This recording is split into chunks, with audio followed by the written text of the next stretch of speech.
not have a meet at the Desert Financial Arena. So we appreciate support in coming out to our meet in February. And if you're not currently getting our team info once a month, be sure to get on our team email list. Leave your email at the front desk or with Paula, and you're on. Now let's meet this year's team.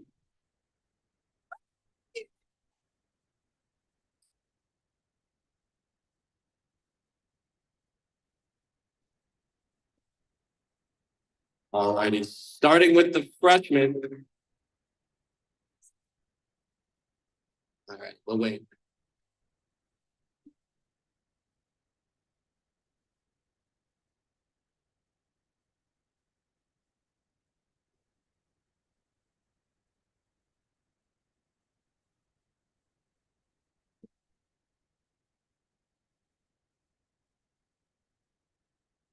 Alrighty, starting with the freshman from Valencia, California, Alex Vasquez.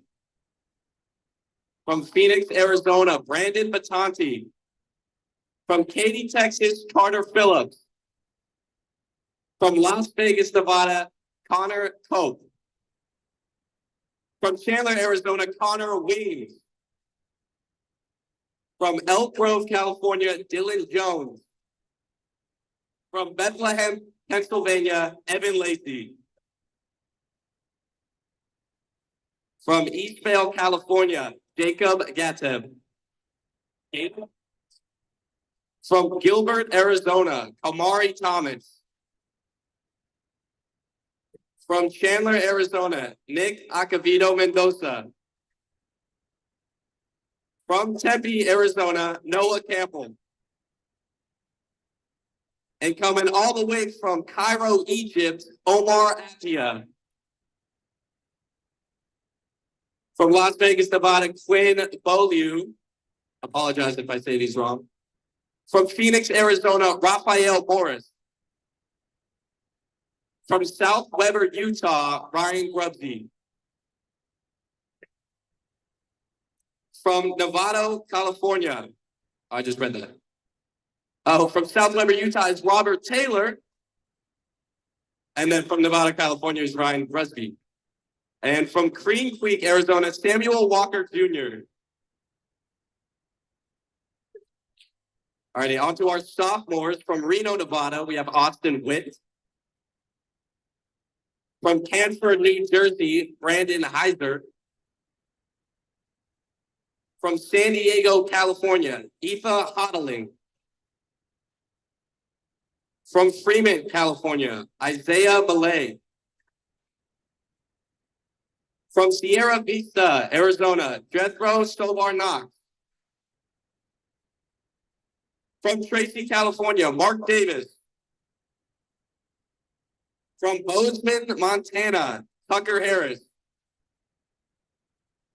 From Ellicott City, Maryland, Vivek Suravenkata. And from Aliso Viejo, California, Will Kinnick. On to our juniors, Aiden Myers from Bakersfield, California. From Virginia Beach, DA, Elliot Foster. From League City, Texas, Hunter Fletching. From Chandler, Arizona, Corey Kaufman. From Sudbury, Massachusetts, Sean Decamari. From Queen Creek, Arizona, Zach Litwin. And on to our seniors. From Wheaton, Illinois, Nikki Franz. From Katy, Texas, Hayden Peacock. From Gainesville, Florida, Justin Smith. And last but not least, from Chicago, Illinois, Will Howard.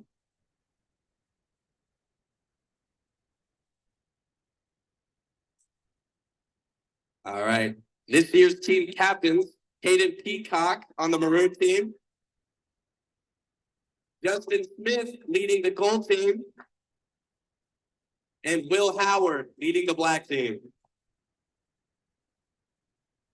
All right, and let's meet the coaches. In his 7th year as assistant coach, Peter Wigging. Unfortunately, Peter is out judging a USA men's event this weekend, so he could not attend. In his 19th year as assistant coach, former Sun Devil Rob Serving.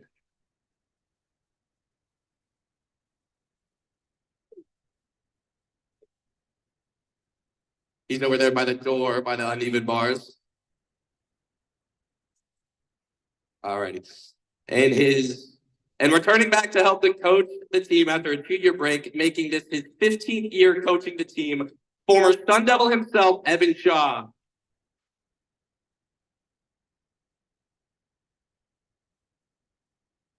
Also helping out, assisting the team this year is Brian Kern and Anthony Mills.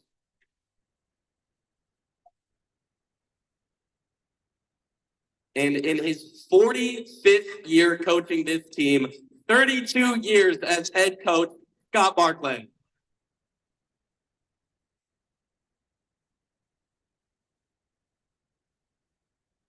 Alrighty, now we would like to take a minute to honor our GymACT All-Americans from last year. These are team members who placed in the top 6 on any event at GymACT Nationals. Now, if you're a grad in the crowd, please stand up. If you are competing tonight, step forward and be acknowledged. Clayton Cunningham on pommel horse. Ethan DiGirolamo on the rings. Nikki Franz on the rings. Caden Peacock on P-bars and high bar. Justin Smith on high bar. Jackson Harrison on floor and vault. Elliot Foster on high bar and national champion on rings. Aiden Myers on floor, pommel horse, P-bars, and national champion on rings and all around.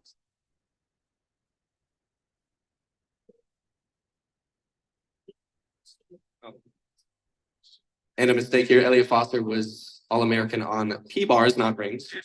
National champion. Congratulations to these outstanding athletes on their accomplishment at last year's national championships in Daytona. Let's give them a hand.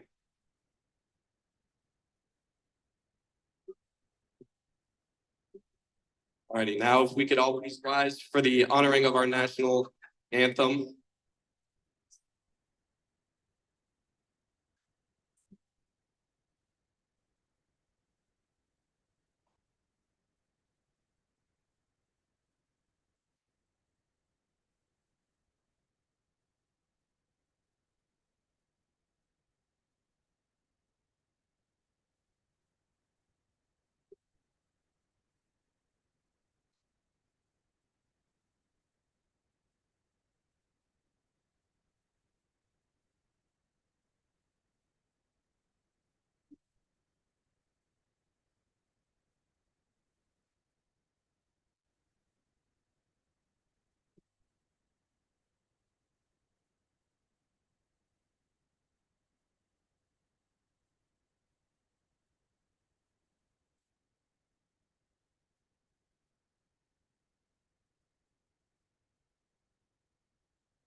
Alrighty, gymnasts, you may now move to your first event and prepare for competition.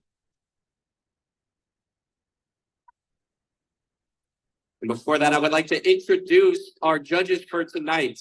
On floor, Aaron Ma and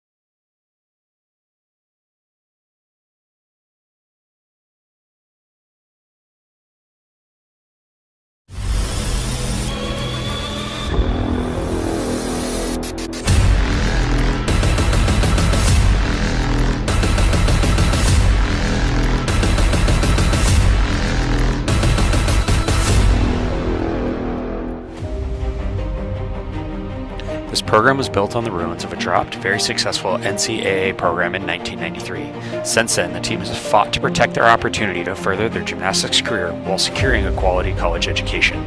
This program is completely self-funded by the incredible fundraising efforts of the team and generous donors.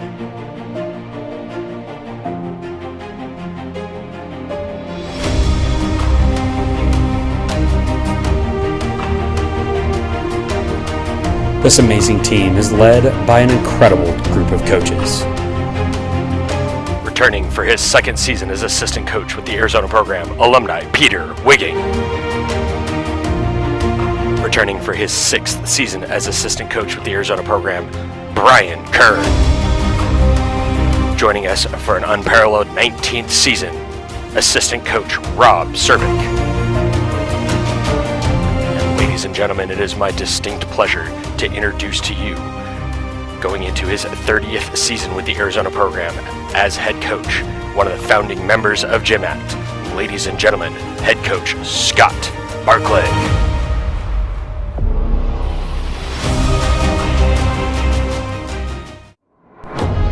Here it is, the moment we've all been waiting for. Gymnastics season is back! And tonight, the Arizona men's gymnastics team takes to the floor to prove they have what it takes to compete for this historic program. 30 years in the making, this program has been winning titles and forever changing the face of men's collegiate gymnastics.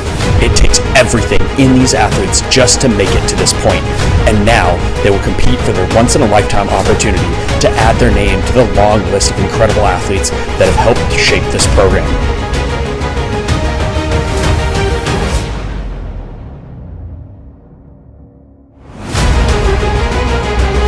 They will have to fight with everything in them to try and keep this team on top. Every year, there's a new threat, a new challenge, a new reason to give up and walk away, but that's not what this team is about. They will rise and fight for every routine, every win, every year, because that's what the team members have done before them, and that's what they will continue to do. And this is definitely the team to beat.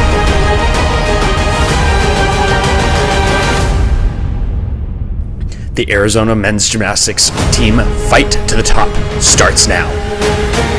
This is MNG 30.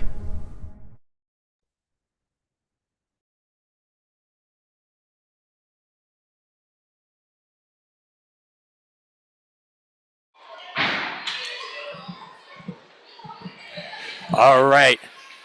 Ladies and gentlemen, we are live here from Southern Arizona, where the Arizona State men's gymnastics team is about to start their inter-squad for their 2024-2025 season. I am joined today on the call with associate coach Anthony, my former teammate, Mr. Anthony Mills. Oh, today we're just looking for some excitement, okay? We got a lot of freshmen coming in this year. I think it's over 30 that they started off with. Now, today we're just working on just seeing where we are as a team, okay? We got to prepare for the season ahead. So this is just one of those openers for our home gym, you know, our fans, parents, family, you know, anybody come see us just to see what we've been working on over the whole summer. So we just really, my thing is for the team, I'm looking for camaraderie. I'm looking for energy. I'm looking for pickups, not put downs, you know. I'm looking for the love and passion that I have in this sport, and I think that's what we're about to get today.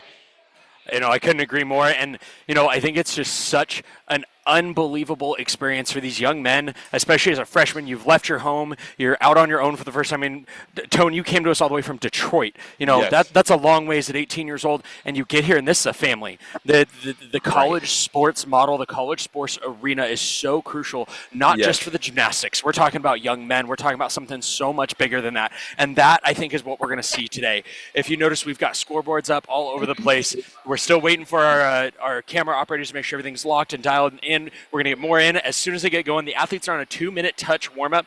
We're going to be talking a lot about competition format. We've got some videos to go over, some scoring stuff, and we're going to be talking about it all night long. But the best thing we want to bring to you guys at home is what might be going through these guys' heads as they salute, the ups, the downs, how important that team is to be behind them, and all of that, because that is something that I just feel like is so hard to convey over a live stream. So that's what we're going to be here to do. I could not be more excited. And guys, this is go ahead and turn our cameras off and let y'all just enjoy some great gymnastics. All right, we are up on floor here. Huge around so well. See what we got here. Big back 2.5. Good. Now this is the black team on floor, yeah? I believe so. Yes. So the black team, fun thing about them, their whole floor lineup is all freshmen this year. Will is out with a slight ankle injury, and I think Isaiah as well. So everybody who's competing on the black team are freshmen. Oh, wow. That's impressive. So it's going to be really interesting to watch pressure, because you can be one of the greatest junior athletes on the planet, but man, college gymnastics is just different. It just hits different. It really is. It's almost like if you know how you need to study. Some people like quiet, very peaceful settings. This is the exact opposite. That is so true. It is unbelievable. All right, we are having a couple of technical difficulties, so I'm going to run down on the floor real quick and see if I can get those handled. Tone, you've got the call. Talk us through what's going on here. All right. So far right now, we are awaiting the next freshman to come up. I think right now we have so sorry, I can't see. I think that's Robert on pommel horse right now. Robert Davis, an alumni for the Arizona State men's team. He was on the team before the team got cut in '94. I think so, yes.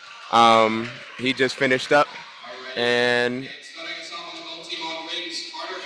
all right, on rings we have another freshman, Carter Phillips. I've had the pleasure of being around this kid almost every day since he's been here. Really, really great kid. I love his work ethic. I believe he's going to be a crucial member of the team in the next few years. So here he is.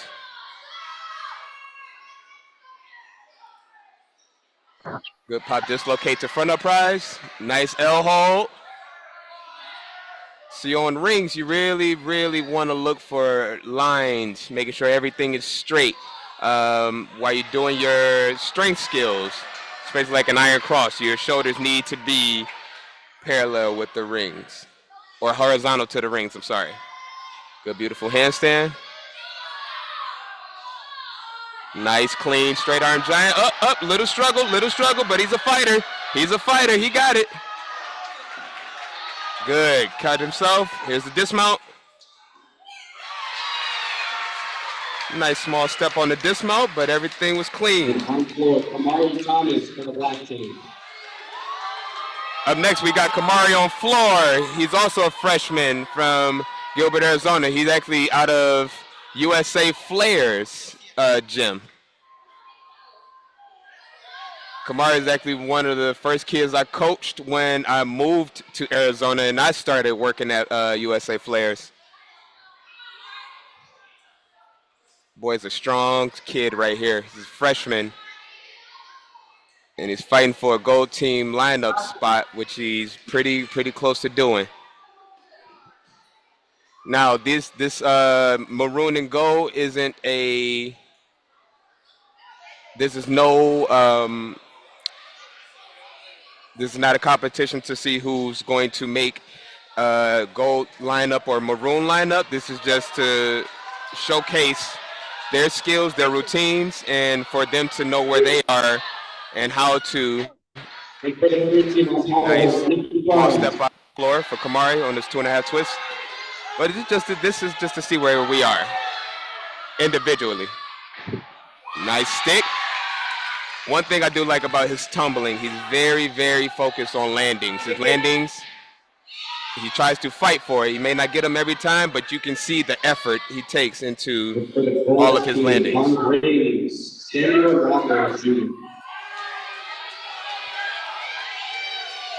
Decent press handstand. Nice hold. So you must hold these positions on floor, your non-acro skills. If it's a press handstand or a scale, now they added a scale in.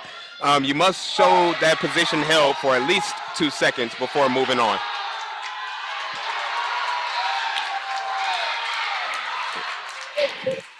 Huge double back there to end Kamari Thomas's inaugural performance there on floor.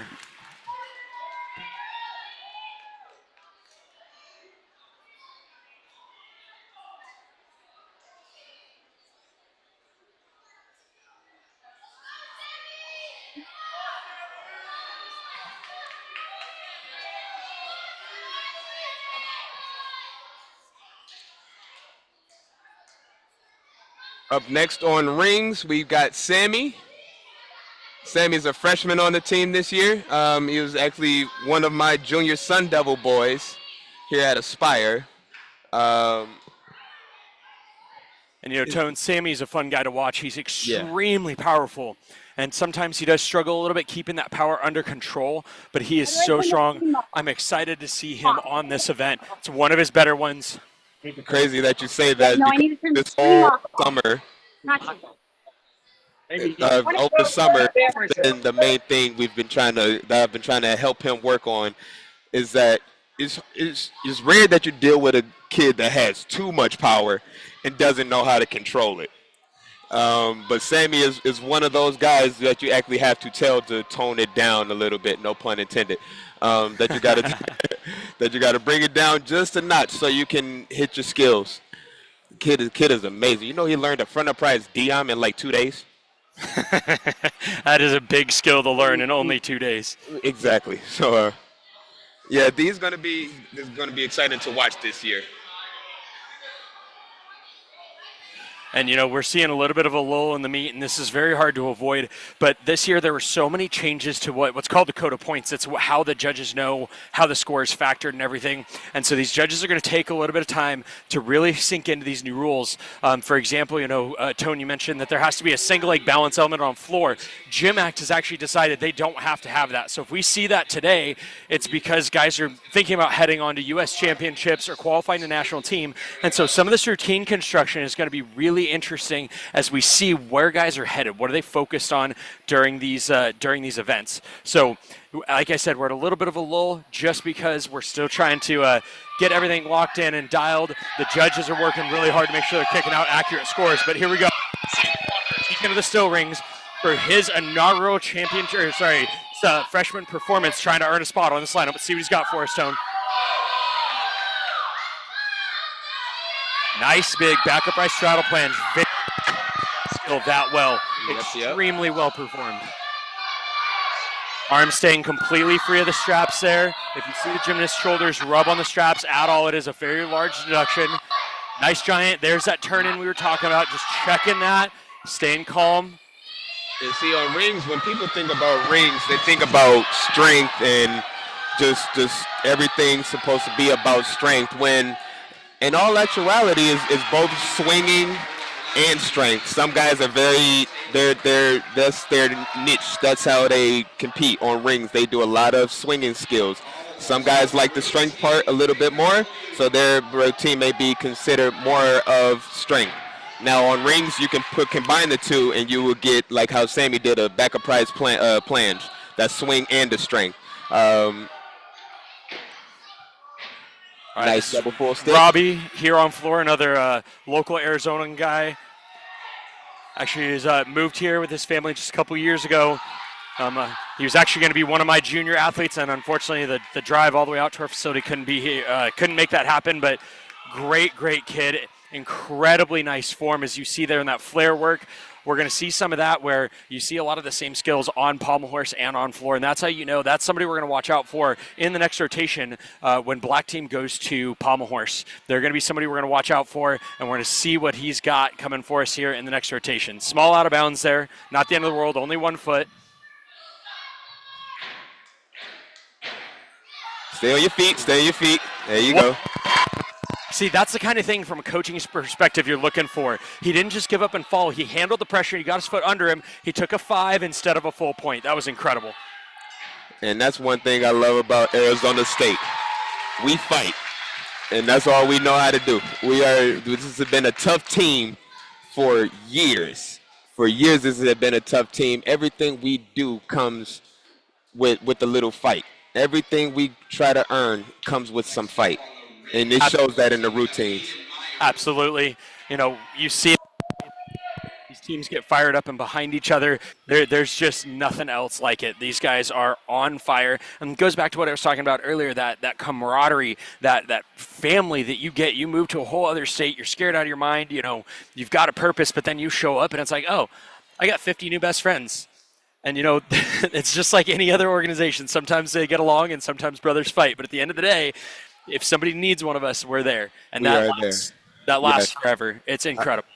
I love it. And that's exactly how it was for me. I was just looking at the picture in my phone that as soon as I walked in, I took a picture and said, this is my new home. And that was before the floors were red. We had all blue floors and everything like that. And one of the first reactions I had was with Daniel. He was sitting on the floor. He saw me walk in. The very first thing he said was, come in, come practice. That was his very first words. And right away, it just felt like a home to me. So I do understand that. Absolutely. All right, and unfortunately, our scoreboard camera is not able to read that screen. I'm so sorry. We are going to try to read some scores off as much as we possibly can as we try to keep track of everything going on. There's just so much great gymnastics happening all at the same time. We are on horse with the Maroon team. Now, this is Vivek on pommel horse right now. Into his travel work. Nice. On pommels, you want to, while they're doing those loops, you need your hands parallel to each other. If they're pretty diagonal, that can end off in a 3/10, sometimes 5, depending on how wide that skew is. That's what we call it, a skew. When your body is not as straight as it should be on the pommel horse, you do not want your belly facing either side while you're doing any kind of loop work, forward or backwards. Right. And that's something, like I said earlier, as these guys go into their 2-minute one touches, we've got some scoring videos for anybody at home that's just curious about how this is scored. How do the judges come up with these numbers that seem so, unsure? So, all right, we are on rings with the gold team here. Beautiful press handstand work, shoulders all the way off the straps. That's Aiden Myers right there. He was an all-around champion last year. He's a Region 1 guy coming out of Bakersfield, California. I love his gymnastics. He has an old school style a little bit. Very, very poised, very fluid with his movements. And you see right there, he was just refusing to give up the deduction. He went for the zero deduction. That was incredible. His would be very proud. Nice stick. Okay, ladies and gentlemen, there's our first Sun Devil stuck dismount of the night. ASU, ASU, ASU. ASG. ASG, yes, you're right. See, I was on the team before we had to do the whole rebranding. So it's still ingrained in my brain, ASU. So I'm sorry about that. It's all Next good. Up on pommel for the Maroon team, Alex Vasquez. And then the microphone's on the floor unmuted, so hopefully you at home are going to start feeling the energy in the building. We probably have 200 or 300 people here in a very small facility. The energy gets crazy. All right, Tone, we're on horse with the Maroon team. Let's see what we got here. Some very nice travel work, keeping the hips fully extended. Come on, fight it. All right, no bad. So, I'm slightly jealous of their jerseys this year because they got numbers on the back. I somewhat wish we had them, but this is really nice. This is part of the rebranding, new colors, new uniforms, all of that, new logo on the uniform. Well, not new, old. However, you guys have never seen it on our uniforms before. Yep, and this is one of the hardest things, I think, right here. As an athlete, when you fall, you're only given 30 seconds. That's it. You get off the equipment, you go over to your coach, and you figure out, did I get credit for that skill? Where do I need to pick the routine back up? And then you start attacking it again. And right there, we're coming. Oh, look at that. That's a fight for that dismount. You got credit for that. That was unbelievable. Just like I was talking about, it's so hard to stay focused and stay kind of in the zone, if you will, after a fall, because especially on horse, it's all about rhythm.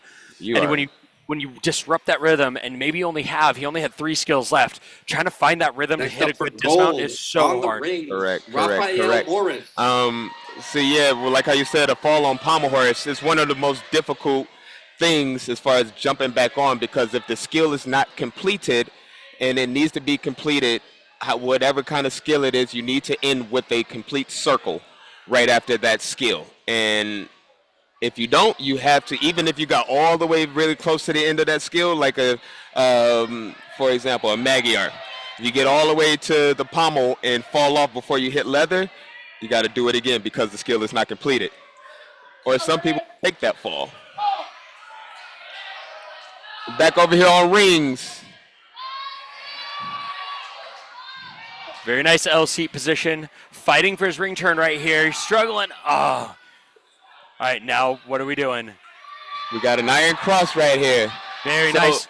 Every strength skill, just like on floor, you need to hold for 2 seconds at least. Not just a hold, you can hold it, but it also needs to be in the right position. Absolutely, they must be held for 2 complete seconds, which gets guys in trouble because they start counting and they think 1, 2, move, but when they say the number 1 in their head, that's the beginning of the first second. So getting to those 2 complete second holds can sometimes be a lot more difficult than people realize. Right, a 2-second handstand, if you do a little wobble, your time starts over before you hit 2, so you have to recount it. And that was my most difficult thing doing on rings. That's one thing that actually I had to force myself to just do it right the first time, so I didn't have to do it again. Right. It's like my grandpa always said, if you don't got time to do it right, you don't got time to do it twice. Exactly. Smart man. I like to think so. All right, we've got about 40 people on the stream right now. Here's what I need to do. If you're watching this right now, go ahead and grab that link, throw it up on your social medias, guys. The gymnastics going on here tonight is unbelievable, and we've got to get a bigger viewership. That is the whole brand and reason that the GymACT media team is here. We are trying to just get all of the incredible gymnastics and the incredible stories that are happening inside GymACT. GymACT is something that was formulated just after our time. You actually had 1 season in it. Yep. Your senior year, you were a year behind me. So your senior year was the first year of GymACT, and the story of what GymACT is and how it has become what it is. Head coach Scott Barclay here back in 1993 when they tore down the gym on campus in 2001 and everything went sideways. He just said, no, I'm not. This is too special. I'm not giving this up. And he found a way to keep it going. And that's that's exactly what GymACT is. Every GymACT program has a story of the exact same thing. It is unbelievable how much effort and fight goes into all this. All right, I believe this is our final competitor of the rotation. Let's see what we got here on pommel horse with the maroon team. And I've got a shout out from Coach Pej. Quinn on the maroon team, you've got this, let's go. Very nice traveling sequence there, little leg bend. You can see he reestablishes his circle there. Nice fight. He hit the easily with a full pirouette. Team, well done. And you know what? As freshmen coming onto the team, you come in here, it's like you just eyes are just big and head you don't know anything coming in here. One thing that you kind of learn on being on this team subconsciously is attitude, which is a part of our slogan of ASU. It is AMG now, but attitude, strength, unity were the words for our acronym on the team. And that's one thing this team shows is attitude, good attitude. And you will be able to see that throughout this whole competition. The lift up that these guys get from one another, the yells that you get. That was actually my nervous experience about being on the team was the yelling. I was not used to yelling. I wasn't used to gymnasts yelling as much as we did, but I didn't realize how much I needed that until I got here. I fell in love with big energy. My voice would be gone after every competition, sometimes right in the middle of it, just because of how excited and passionate you are about what you do. Absolutely, and that's that was my job. You know, I was never the guy that was a counted hit. I was never the guy. My job on the team was to make sure the team never got to slow down, never got to back off, never got to sit. I knew what my job was on the team, and it was tough at the time because everybody wants to be the top all-arounder, but not everybody can be the top all-arounder. So that's one of the things that I learned very early on is sometimes those more supporting roles are the ones that are the most important, man. They're so important to keeping that team moving forward. And sometimes those guys that aren't the heavy hitters, they're your safety score. They're the guy that's earned the opportunity, or the guy that, you know what, if we got to count a score, it's not the end of the world, but we really don't want to count a score because it's not as high as the rest of the guys. Sometimes that guy's job is just to hit, because then it gives the next guy in line a chance to breathe. It's like, okay, man, first guy up, we've got our safety score. We're good. It's okay. Next for Maroon, Mark Davis on pommel horse. And we're joining Mark Davis on pommel horse with the Maroon team here. Now, believe it or not, we got some interesting guys that can do pommel horse on this team. Mark, who's like a 6'2", 6'2" giant. That's a giant in gymnastics. He's 6'2", can swing pommel horse like he's 5'4". He has great lines. He's beautiful pommel horse guy. And that's a fight right there. You see that? That's how you stay on the pommel horse. That's how you stay on the pommel horse. He could have failed. He could have just given up. But it's something about that attitude with AMG that we don't take no for an answer. And Come on, when you Mark. take no for an answer, unfortunately, sometimes you come out on top. Sometimes you may have a slight mess up. However, when people see stuff like that and you still fall later on, nobody's concerned about that fall because they're still impressed on how much you fought to stay on that horse. Well, and he's this one thing I like to talk about on all the live streams that so many people don't understand. I call that mitigation. He knew he had a mess up, and he had a choice. You either fight with everything you've got to just give back every single tenth you possibly can, or you give up and jump down. And coaches don't want the guy that's going to give up and jump down, and teammates don't want the guy that's going to give up and jump down. Exactly. So that's it right there. Beautiful hop up, beautiful finish. Early in the season, that's a great looking pommel horse routine. And you know, Tone, the other thing I was going to bring up about Tone, or about Mark specifically, is he swings so slow in comparison, and it is unbelievable. So real quick, we're going to take a quick 2-minute intermission. We're going to check out an awesome video. We're going to check out how floor exercises scored. We didn't see a lot of it in this last rotation, but we're going to check out just some real quick fun videos looking into some basic scoring and how this amazing event is scored. So let's check out floor exercise. We will begin our right 2-minute touch in just 1 minute.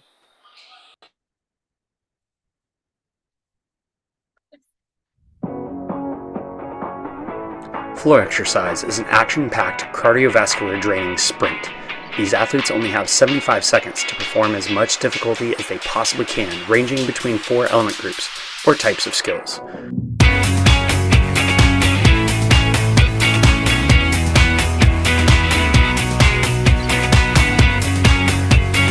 Normally, a gymnast will begin their routine with 2 or 3 difficult high-flying acrobatic elements from Group 2, or forward tumbling, and Group 3, which is the backward tumbling element group.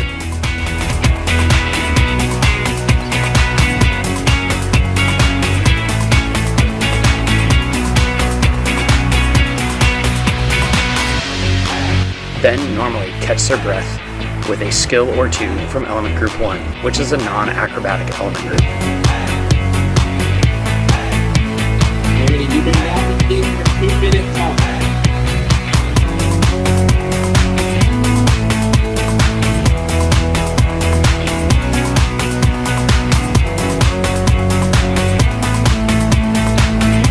After these skills, gymnasts normally pack 1 or 2 more tumbling passes, ending with an acrobatic element, counting as their group 4 or dismount element.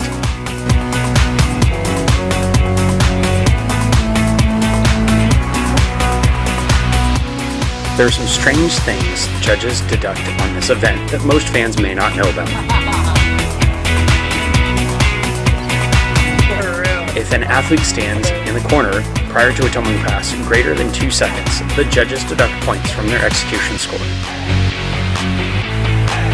Also, if a gymnast performance lasts longer than 75 seconds, the judges deduct. This is normally signaled by a bell that dings once at 65 seconds and twice at 75 seconds when the deduction occurs.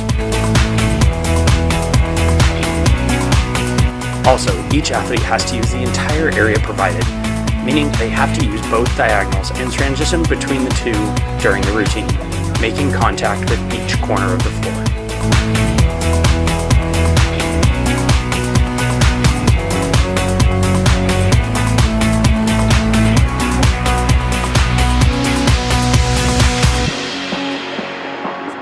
And when did it get to his house? 1 minute left. I saw you.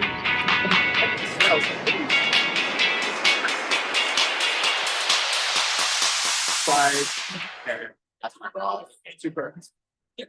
All right, with any luck, that helped clear up any confusion or maybe give you some insight as to how floor exercise is scored and how you might see some routine construction.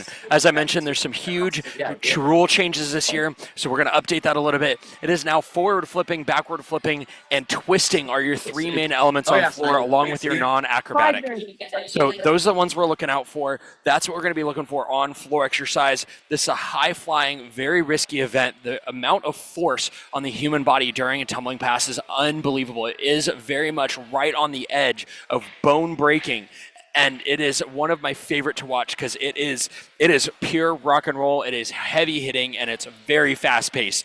So we're going to keep a little more focus on floor exercise this round with the gold team. So the guys in the arena right now just finished up their 2-minute one-touch warm-up, and they are going to be locked in and ready for rotation number 2 here at the Arizona State Men's Gymnastics Intrasquad.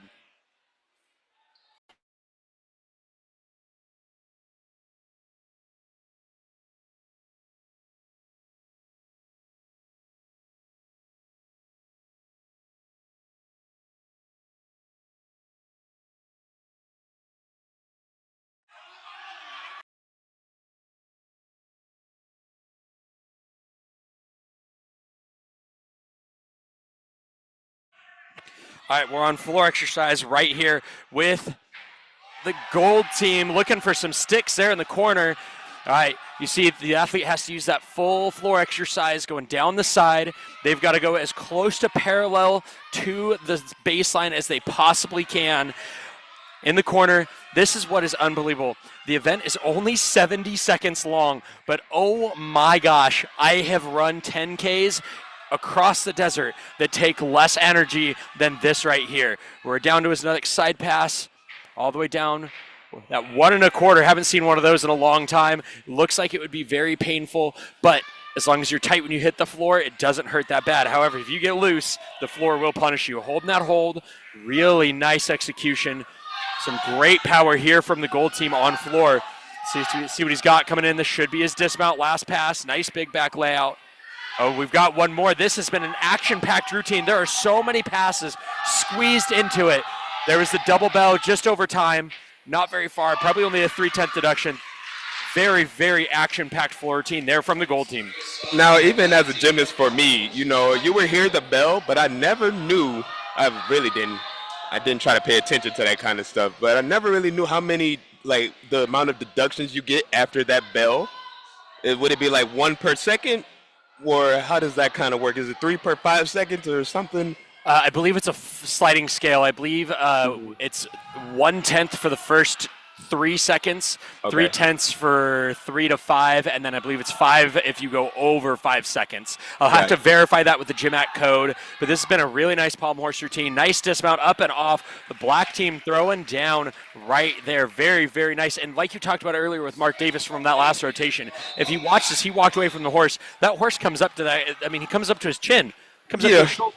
So when you see a guy like Mark that just swings so slow, it is so impressive because there's just a lot of human body flying through the air or being controlled on a handle that is only 1 inch wide. It is unbelievable. I always love to say that gymnastics. Oh, On rings, real quick, we're gonna interrupt you. I'm sorry. On rings, we have Mark Davis. Absolute legend. He has been to, I believe, over 25 maroon and gold Intrasquads and just won't quit. It is unbelievable what he does. Still swinging giants. I mean, he's got to be 50 years old. He is, and every time I watch him in amazement. You know, even on a dismount like that, like, it's just amazing to watch. You know, not calling him old, an older person, an alumni, do this at 40 plus years old, and it's not like he's not doing anything crazy. Like, he's keeping up. exactly, he would come in here and practice with the boys and do their circuits and stuff like that. He might have modified it a little bit, but he does it, and it's just like, wow, guys like him and Coach Scott Barkley, like, they're just, we like to call freaks of nature. That's what we like to call them. That is. Coach Scott Barkley started gymnastics at, I believe, 14 or 16 years old and made it all the way to the U.S. national team back in the day. That is, for those of you at home, that is unbelievable. That is not heard of. That doesn't happen anymore. You don't start gymnastics at 15, 16 years old and then just go to national team 4 years later. It takes decades. It is unbelievable. Exactly. This sport is that crucial to. It's one of those. You're a lucky one if you can progress after a certain age and starting gymnastics at a certain age. Solid routine there from the black team on horse. All right, we're mounting floor with the gold team. We just watched that scoring video. Let's see what we can pick from this floor routine right here. Start off with a decent double pike, slight step out of bounds. And it's going to be interesting. We're going to see it. We're going to see more double pikes. It just got valued up. It used to be the exact same skill as a double tuck, like you see right there. But they've now split those in the box, and the double pike receives 1/10 higher in a D value skill, which is what you need to receive full element group credit now. There's some things in this world I would never understand. Ooh, very nice. And have you also noticed the two side passes that they need to do? They need to have a side pass in between two long, from diag to diag, from corner to corner. You need to have one side pass in there. And some guys dismount with the side pass nowadays. Yep. And that's new this year. You used to be able to use the diagonal 3 times in a row before you received deduction, and now it's only 2. Little early twist there on floor, and hey, but he fought with a landing. There's another Arizona stuck dismount right there. Yes, sir. ASG. See, I did it right.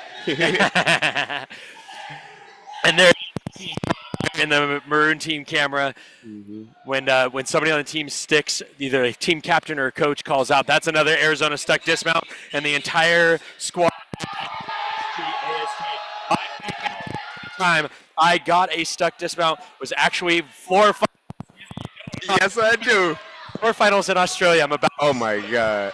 The judge was actually a guy who came and practiced with us here. We competed with us, Jay Perry, and turn on Party Rock Anthem as loud as they possibly could when my hand went up.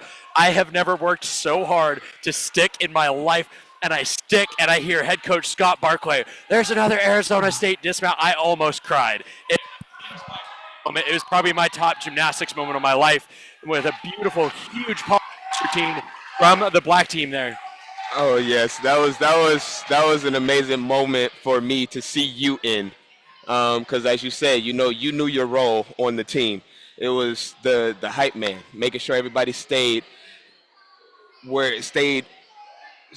calm. If you needed a pickup, that's where you were. And beautiful role that you played on the team. I've certainly saw your value in it. But that was one of those, that opportunity came for you, and you worked your butt off all the way into that moment, and it came to you, and you showed why you deserved that moment. And it was honestly one of the greatest experiences of my life, and it's something I wouldn't trade for the world. And it's really interesting to me, watching some of the relationships that continued and some of them that honestly didn't. There were guys on the team that I did not get along with for 5 years, 4 years. We just did not mesh well. We were teammates at the end of the day, and then years later, I see them here at an event or something, and we're still alumni. We're still best buds. It's phenomenal. Cross from a swing there, front of rise, beautifully done. We're also on floor with Nikki out. Never mind, that's not Nikki. I apologize.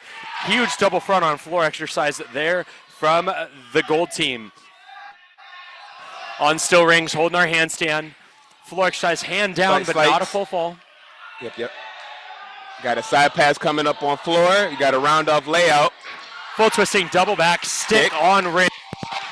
The maroon team. That was phenomenal. Good. Perfect.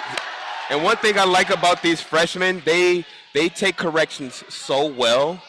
They are very attentive when you're speaking to them. They give you eye contact. They're engaged, and they really try to go perform what you ask them to do on that very next turn. I was just working with a guy on floor right here. Few passes, he was just kind of struggling on it, and that was his struggle pass that he was pretty worried about for the meet. And stuck dismount. Nothing stuck dismount. Look at him. I'm really excited to see these freshmen grow up. It's been a while. They actually remind me of my freshman team, the 27, 8 guys that came in, and we just took the world by storm as far as things goes. And my most exciting thing to see, honestly, even though we're GymACT, I still like to see where we rank at with the rest of the world. That's Zach. On unique element we just saw. Sorry, I didn't mean to cut you off, but I'm having an attention deficit gymnastics moment. Threw up a sewn. That is a 360-degree spin on one hand. Very, very rare to be seen. And this is, Coach Tone, last year at GymACT Nationals, one of the most amazing things I've ever seen, and this is why I am so passionate about GymACT. This is why I work for the organization, and I try to just bring some light to the incredible things that are happening. It's not the NC2A. It's something different. It's not better. It's not worse. It is different. Last year at GymACT Nationals, we watched a guy put a peach back tuck up on parallel bars. Some random kid from a smaller team in the organization put up one of the hardest skills being done in the country. I don't think there's anybody else. I do not know of anybody else in the entire country currently doing that skill and has competed at GymACT Nationals. Why you explain it in my head? I'm trying to think about doing it and I can't. It's so unorthodox. It's unbelievable. When we get to the back three, as we call it, the next 3 events, we'll definitely point out what the peach basket looks like, and we'll go from there. Stick on rings. That's another ASG stuck dismount. Zach back there in the back on pommel horse, throwing down a beautiful dismount, getting back up after his fall. Aiden starting on floor right here with a beautiful double pike. Another front going straight up. Just looks like he needs some reps on that to find his air awareness, find his feet, but the technique was phenomenal. Straight down the side. And that's a 2.5 side pass. And I love this skill right here. Does 2 flares, go up into an air flare. Yep, and back down. So we had a teammate, I had a teammate named Esteban Montiel, and he was literally, if you placed a break dancer on floor, that's him. Absolutely. That was, I believe it's actually in the code as a Hom, named after Morgan Hom. Oh yeah. The Hom brothers. Yep. Legends back in the early 2000s. His brother Paul is the only United States man to win an Olympic gold all around. I will double check and make sure I'm not lying to you guys there. Small hop on his dismount, but phenomenal routine. Those air flares that you're talking about, you just don't see them. You only see them by a few guys. Yeah, I think one, Frederick Richards. Yep, Frederick Richards from Michigan, who's also on the Olympic team, who won bronze this year in the team finals. It's been 12 years? When was the last time the U.S. brought a medal home in the Olympics? I believe it's been 3 quads, so 12 years. Yeah, the Nell Leva, was he on that? No, that was Alex. That was 2016. That was Alex. They had a lot of great success individually, but they did not find a podium. I don't believe we've had a podium finish as a team since 2008. Yeah, okay, and we had individuals on the podium like Alex Nador, amazing pommel guy. I had the opportunity to work with him and his dad at USA Flares when I first moved here. Gave me the opportunity to just share my craft and things like that. Beautiful program. Very nice giant work here on rings. Yep. Should be seeing a dismount here in the next skill or two.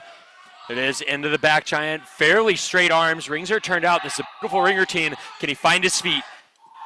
Small chest was down. He knew he wasn't going to be able to hold the stick, so he took a very small hop. And when you're looking at hops, when you judge, if the athlete hops the distance of their own foot or less, it's only 1/10. If they hop greater than that, it takes a 3/10. So he did a great job of going for his stick, realizing that he didn't have it, and just taking a 1/10 instead of fighting too long for the stick and putting his hand down or stepping too far or anything like that. And that's the kind of stuff that coaches want to see right now, right? That's the kind of stuff that head coach Scott Barclay's walking around and he's looking at, okay, who's got that competitive mindset? Who's got that competitive prowess? Who can handle the pressure of a team environment? And this is a special moment for me. Next up on floor from the gold team, this is Corey Kaufman, one of my junior athletes here from Arizona. And that's been one of his skills he's been working on. I'm glad to see him put it on his feet and over-rotating it as well. Whenever you're doing a forward flipping or forward twisting skill, double twisting skill, you always want to make sure, if not the stick, you want to have a little bit momentum to step forward because of how dangerous a under-rotated double twisting skill can be on floor. Definitely looking, Corey's running out of gas just a little bit there. But like I said, this is a cardiovascular sprint. And you just got to pick up. You can hear, hopefully you guys at home can hear through the microphones, the energy's picking up as he started to struggle a little bit. And he bounces back very, very well. Nice big back double full there. Coming into another pass here, back down the side. Back full. We're seeing a lot of slower difficulty, but performed extremely well. You know, back fulls are only worth 0.2 of a point, so they've got to be performed very, very well, and Corey's doing that right here. And just a little short there. He is up. He's okay. That is a big pass, and with this new floor configuration, you can't, like you and I, we used to go 3 passes. Your hardest 3 passes, 1, 3, and then the rest of the routine was pretty easy. And so these guys they can't do that because they have to go down the side. And, you know, Tone, I think what we're going to start seeing is we're going to start seeing guys push what can be done on 39 feet, 4-inch long floor, which is the length of going down the side. I know there are a couple of juniors this year planning to do double fronts as a side pass, which is unbelievable. I used to have a double front as my side pass as a junior. Before it was a rule, it was just I didn't want to run so much, so I just needed a little bit of room to get where I needed to be. We're on rings right now, and this is actually Mark on rings. The same guy that you saw on Pommel Horse. He has an ankle injury, so if anybody wants to know why he stopped, his ankle is hurting. So he didn't not want to do the routine. He has that fight in him. It's something about it. He's like, I'm going to do this routine, show it, and not do the dismount and still be safe. And, you know, he's one of the leaders on this team. And as a leader, that's honestly one of your jobs right there, is to show the rest of the team that you can push just lower your limits sometimes. You don't want to overdo it, and that's how injuries happen. And I think he was the last one on rings, and we're about to switch to our next events. I believe so. Gold team is going to pommel. Black team is going to rings, and maroon team is going to floor. Looks like we may be waiting on one more on still rings, so we'll hold off just a second here. See what we got going on. This is the hard thing about Intrasquads is the coaching staff wants to give as many guys an opportunity to get their hand up and prove, because, you know, sometimes guys can train so well, so well, and then they just don't have the mental game to be solid in a competition format. So these Intrasquads, sometimes you get unbalanced and you end up with more guys on one event than another. But this is going to be a fun one to watch right here. Nikki Franz out of Chicago, Region 5. Shout out Region 5. That's my region. Nikki is an amazing ring guy. Nikki is, if you looked up a phrase, if there's a phrase dictionary and you looked up dynamite comes in small packages, you would just see a picture of Nikki Franz. This guy, you know, you see him standing in front of his coach there, assistant coach Brian Kern is not that tall himself, and Nikki's shorter than he is, but watch this rings routine, and then when they rotate to floor, we got to pay attention to his floor exercise. It is explosive. So we are with the maroon team here, and we're actually going to spotlight this routine so everybody at home can check it out. So we got a in-locate to inverted cross, back down to back of prize Maltese. Now you see how he holds that for 2 seconds, And now on rings, when you hit your bottom position, when you hit your invert hang, you can't hold it for that long anymore. You actually have to go right into the basket and do your kick out into your next skill. And while doing that, yes, it's called steel rings, but sometimes these rings may move. And the way whichever skill you're doing, you need to know how to fall on these rings so they can stop swinging. Absolutely. And I get made fun of every time I commentate for this, but, Tone, a strong L seat like that is one of my favorite things because oh, yeah. And a handstand. Nice. Absolutely. Nice. It just encapsulates what it is to be a gymnast. So many people look at it as like, it's such a simple skill. And it's like, actually, it really isn't. The hardest things you can do simplistically. So like, it's so hard. Just like a straight arm handstand. I can do them, like, I still to this day just try to do it just because. It's a beautiful, rings is very, it's hard. It's a hard thing to understand with your body. Is really learning how to isolate muscles and things like that. But we are switching over so these boys can go to the next event. Everybody go ahead, pay attention to this video. Kevin's about to load up for you and we'll be right back. We're going to check out a little bit more about pommel horse. It is one of the most misunderstood events in men's gymnastics. So check out right here. Hopefully this helps you understand a little bit more about pommel horse.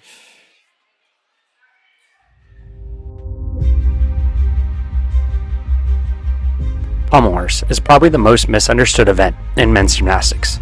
I mean, honestly, we looked at a loaf of bread and said, let's make it huge and put handles on it. Let's see if we can help fix that.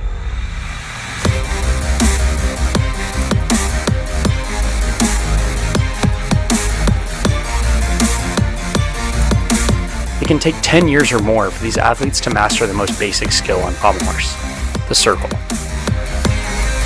This event is a brutal exercise in precision, coordination, and determination. These routines are built using skills from 4 element groups. Group 1 is single leg swings and scissor work.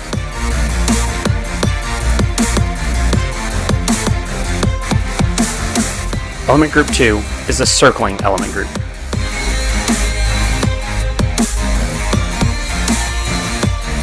Group 3 is all traveling elements.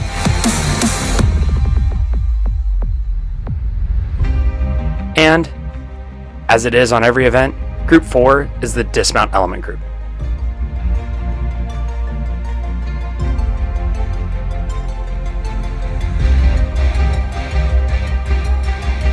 Some of the stranger deductions most may not know include things such as the skew deduction. During a traveling element, if the athlete's shoulders do not remain square to the body of the horse during the element, the judges deduct. Athletes must touch all 3 sections of the apparatus during the routine. During any Group 1 or scissor work, the athlete's toes must rise above the height of their ears, or it's a deduction.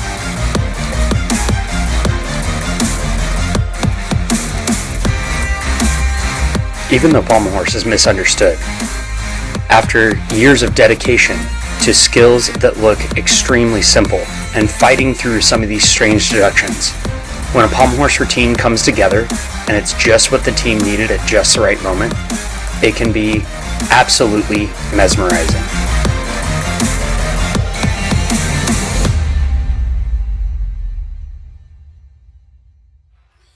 All right, we are back. We've got about 10 seconds left in this timed warm-ups as these guys move on to rotation number 3.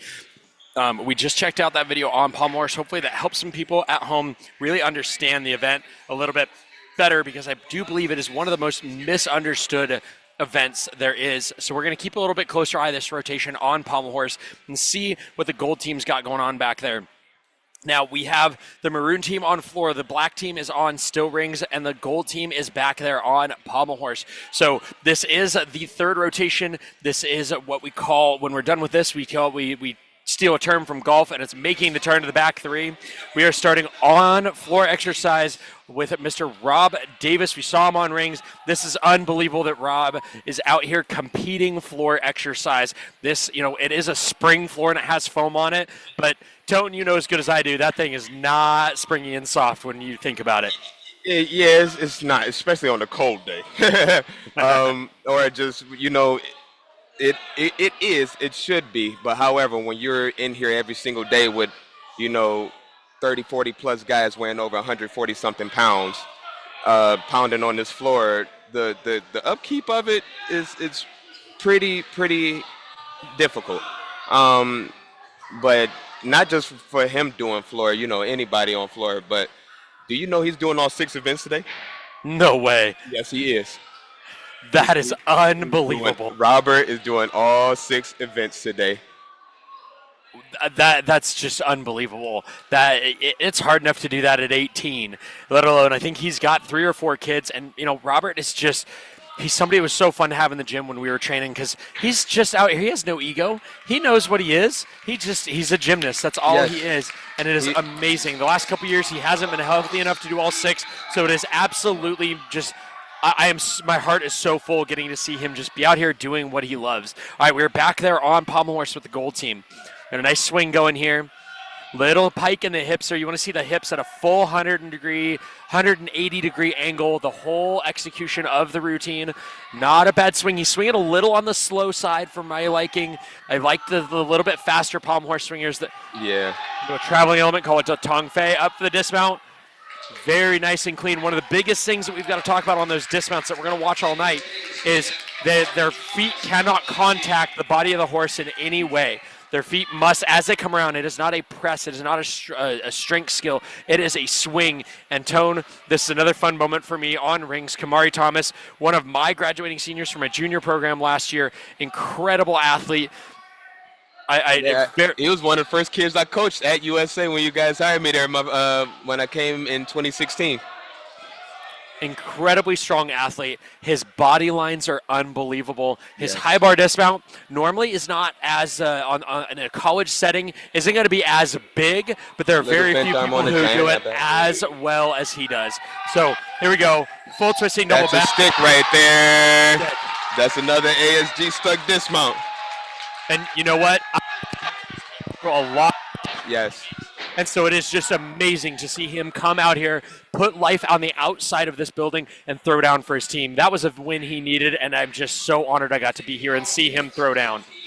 Yes, this is a really, really tough kid. Reminds me a lot of just, my 5th year on the team, going into my last nationals, how rough those last few weeks were, and just the team of ASG team was really, really there for me, and they showed it with him as well, and he and I have been getting a lot closer on this team just for his navigation and stuff like that. So I'm really excited to see him and Kamari and Sammy, who's on pommel horse right now.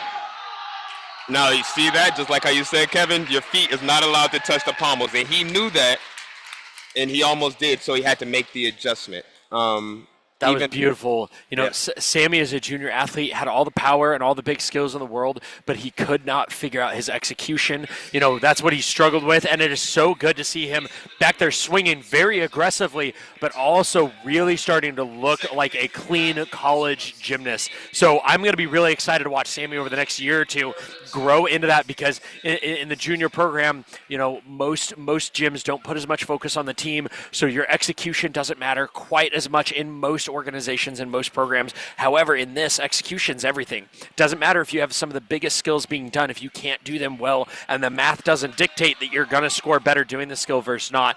And so it's been really fun to watch him just in preseason really put his focus on that. And by doing that, like you said earlier, he learned some big skills very quickly, just focusing on the minor details. So we're on rings here with the black team. Now, this is Noah on the rings. He's also a freshman. He and a few other freshmen that came out of Aspire, they're actually on the team now. You have Noah, Sammy, Connor Weems, Brandon Batanti. All of these guys came from this gym together, joined the team together, been grinding together, and it's been showing just right there.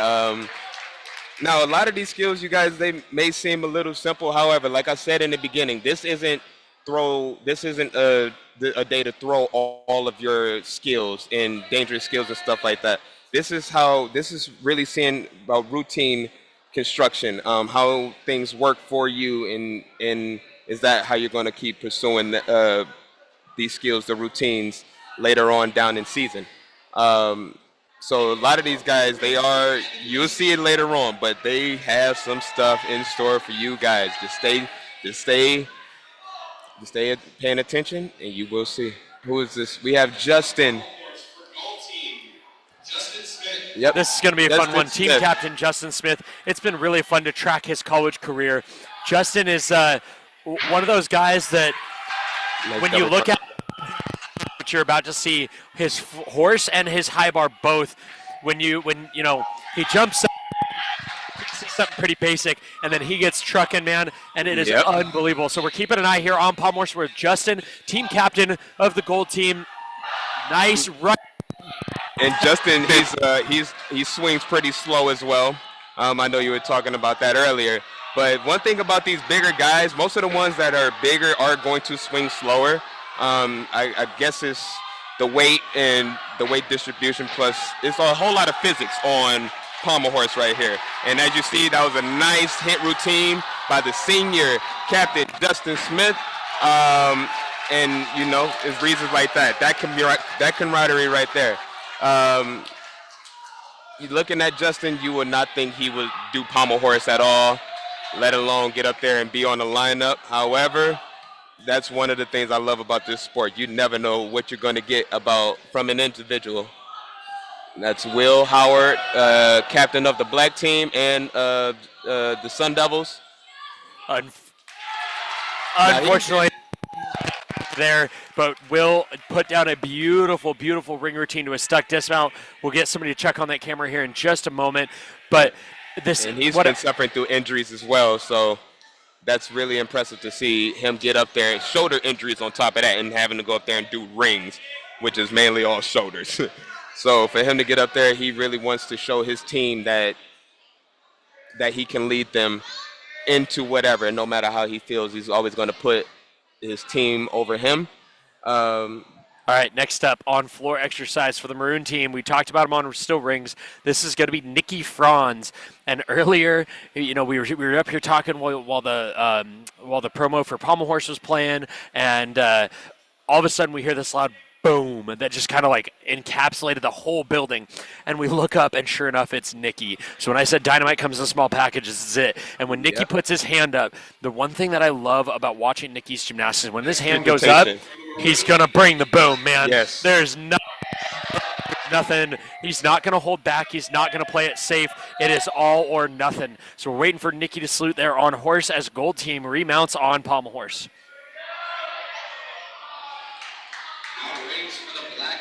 Now with Nikki as a freshman, he came here as a freshman, and then his sophomore year, he went to Simpson, I believe. Yep, and he competed there for a year and ended up coming back to ASU.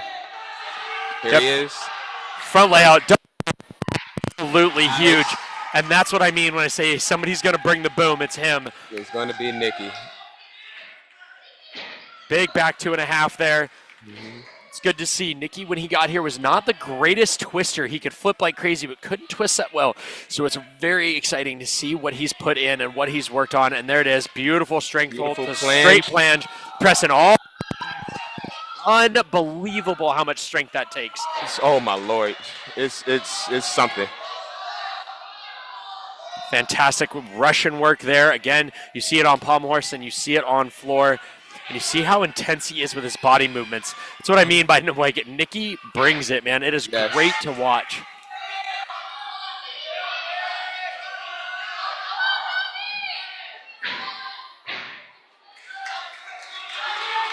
All right, Nikki's winding down his routine here. You can hear how hard. Big back double pike. Nice. Just a small step forward. That was a fantastic routine. You see the team flooding the floor. That's what we love to see. That's what we love. One thing about Nikki's gymnastics, I love his presentations. That's one thing. I grew up in the gym where presentation and how you looked before you even started the routine was very, very critical. Shout outs to my coach. He passed away my senior year, 2013. Today is his birthday, Dion Kolev. He was on the Bulgarian national team in the 80s and early 90s before he moved to Detroit, and been my coach ever since. Actually started when I was 4, so that was 99, and he's been my coach. And he's still my coach. I still go to him to this day in spirit. But he really, really taught me a lot about presentations, lines, how elegance should play a part in gymnastics and men's gymnastics. It's not all about power. You need to show some type of grace and things like that. So I really, really pick up on those things when I see them from other gymnasts around. I know it just brings a slight little humble memory back to me. That's fantastic. We are waiting. Looks like we're getting the black team's camera back, which is phenomenal.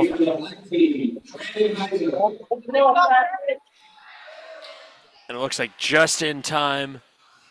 Yep.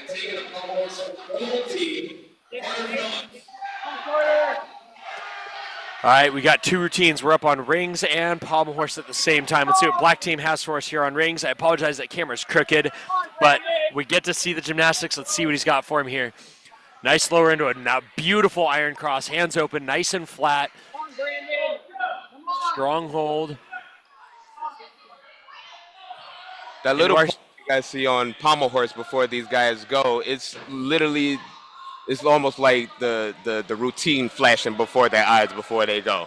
It's a quick little vision of how they want things to go, and then they open their eyes and then they get to it. Almost slight mess up on the pommel, but he kept fighting, just didn't have enough energy to finish it on the tongue fei.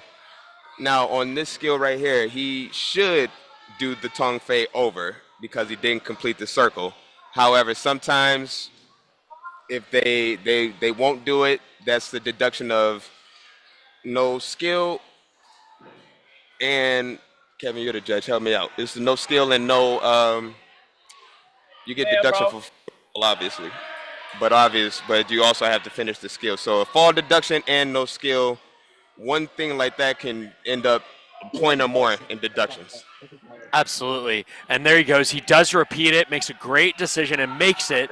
And now with the new, little rough there on the ending. And like we talked about earlier, it's so hard to get back up after a fall and just brush it off and move on. So that's what we're working on here. It was a great finish. It was a really nice routine until then. And now because you have to achieve a certain skill level to receive the full element group bonus, sometimes those decisions to jump back up and repeat can take a deduction and just catastrophically change it, because if that's the skill it's going to get you your full element group, you're down 2 or 3 tenths for the full element group plus the fall plus form. So being able to jump back up and repeat the skill well is huge, especially in the college space.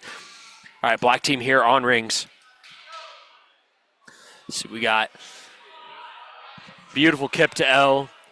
A little more arm bend than you want to see on that, but no, overall very nice. But that piked double forward flipping element and the tuck double forward flipping element are versions of a Yamawaki. You're going to see them a lot. Unfortunately, they've been devalued, so now you have to do them extremely well to make them make sense. But these guys have been putting in the work. We're looking good so far. Beautiful front giant work there. Straight arms completely off the straps. Coming in for a dismount, there's that back giant. This is some of the greatest giant work we have seen. Make it a good case to make this travel team lineup. Full twisting double layout. Big pike deduction, but gets on his feet with a small step. That was an unbelievable routine there for the black team. Right, and that's Isaiah right there. I'm actually surprised in his routine. I didn't even think he was going to be competing rings today because of his shoulder injuries and whatnot. But that just goes to show you, up until a certain limit, we will push it. Absolutely. Gymnasts are like rally car drivers. Unless something actually breaks, we're just going to keep driving. Except rally cars, they just keep driving. Yeah, right. But that was a very nice routine. That was a very well constructed. His giant work was unbelievable. And that's the crazy thing is there are 37 guys on this floor right now, and they're really competing for only a handful of spots to be able to get out on the floor and compete and get that jersey on. And that is so hard to do. And of course, all of them want to be on that gold team, the one that gets to travel the most, compete in the biggest events, and it's the hardest one to make. And that's why coaches are they're watching, and they're watching body language. They're watching, can you be a good teammate? After a big fall on pommel horse like we saw from the last routine from the gold team, can you get back to the bench, pull your team back up, and then get loud for the next guy because you made a mistake? Can you help the next guy be in a better mental and emotional state to be able to hit your mistake? Yes, I remember being on the team as one did fall and the next one was up. The very first words your teammate would tell you is, I got you. Yep, that's it. I'll pick up. Don't worry about it. Here we go. We are on pommel horse. I believe this is the final routine of the first three here. We're on pommel horse with the gold team. Yeah, we got Will Kinnick up here. He just came back this year as well. He decided to take some time off. Because his love for the sport did not let him stay away for too long, and I'm glad it didn't because he's here right now fighting his pommel horse routine. But that was a really, really, really smart decision. So like you Yes. said earlier, you have to, once you complete a skill, you have to complete the circle after it in order to receive credit. He was way behind coming out of that travel element. His shoulders were all the way behind the body of the horse. So he just kind of threw his legs over, got his hand down so that he received credit for doing the circle. Great, great competitive prowess there. Let's see what he's got. He was right next to his dismount, so he's got to jump up, finish strong. Here we go. Good pop. Hips up. Good press. Finish, fight it. Yes. Wow. Side of the horse, but he realized he couldn't get over there, so he just kept going and spun it right back around. Unbelievable. Unfortunately, we lost that camera. Oh no. Right as, but I think you all at home got to see it. It dropped right as he finished that. So we are about to rotate to our next three events. Real quick, we've been talking about still rings. We're going to go ahead and check out another video. Hopefully these are helping everybody at home understand a few more things about such a complicated traditional sport. So we're going to check out how still rings has been scored in this first three events.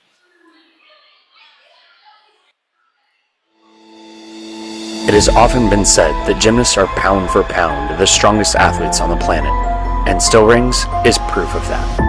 Let's learn more about this incredible event.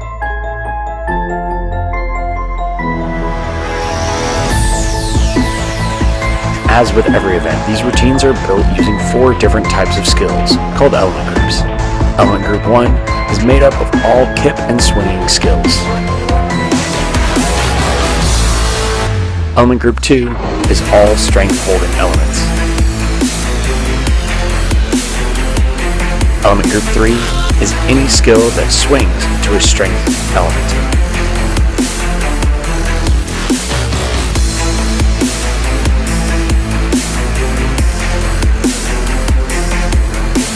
And, as we all know, element group 4 is all about dismounts.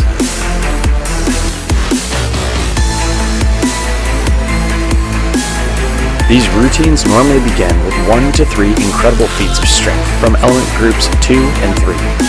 Then use element group 1 skills to break up the strength requirements, after which these gymnasts show more strength skills from groups 2 and 3.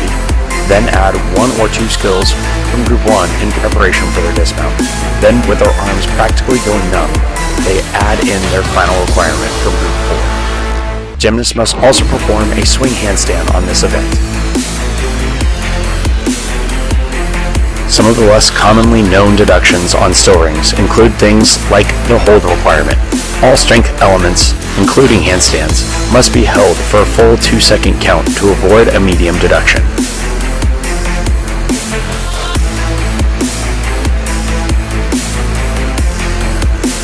Gymnast arms must remain completely free of the straps at all times, or the judges will deduct. An athlete may not perform more than 2 strength elements in the same position, such as the iconic Iron Cross.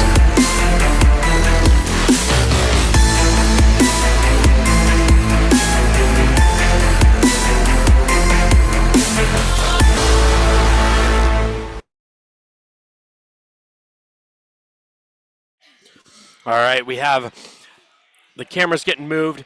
everybody's moving to the back 3 events. So we're going to be headed to parallel bars, high bar, and vault. Vault is an action-packed sprint. So before they get moving, they're about to start their 2-minute one-touch warm-up. We had a little bit of an intermission there. So let's check out another video about vault exercise. It is unbelievable what has to happen in only 6 seconds. So check out this. Hopefully it helps you understand a little bit more about what we're about to see on vault.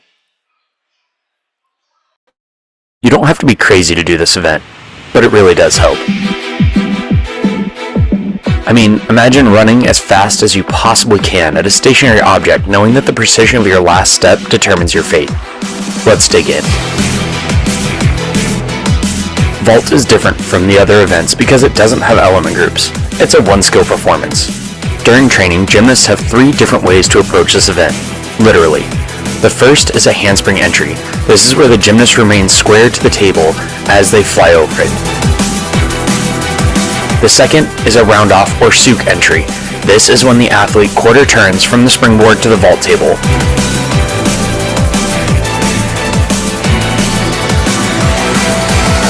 The final vault entry is called the Intrasquad. This is where the athlete completes a round-off on the vault runway and lands backwards on the springboard before traveling backwards over the table.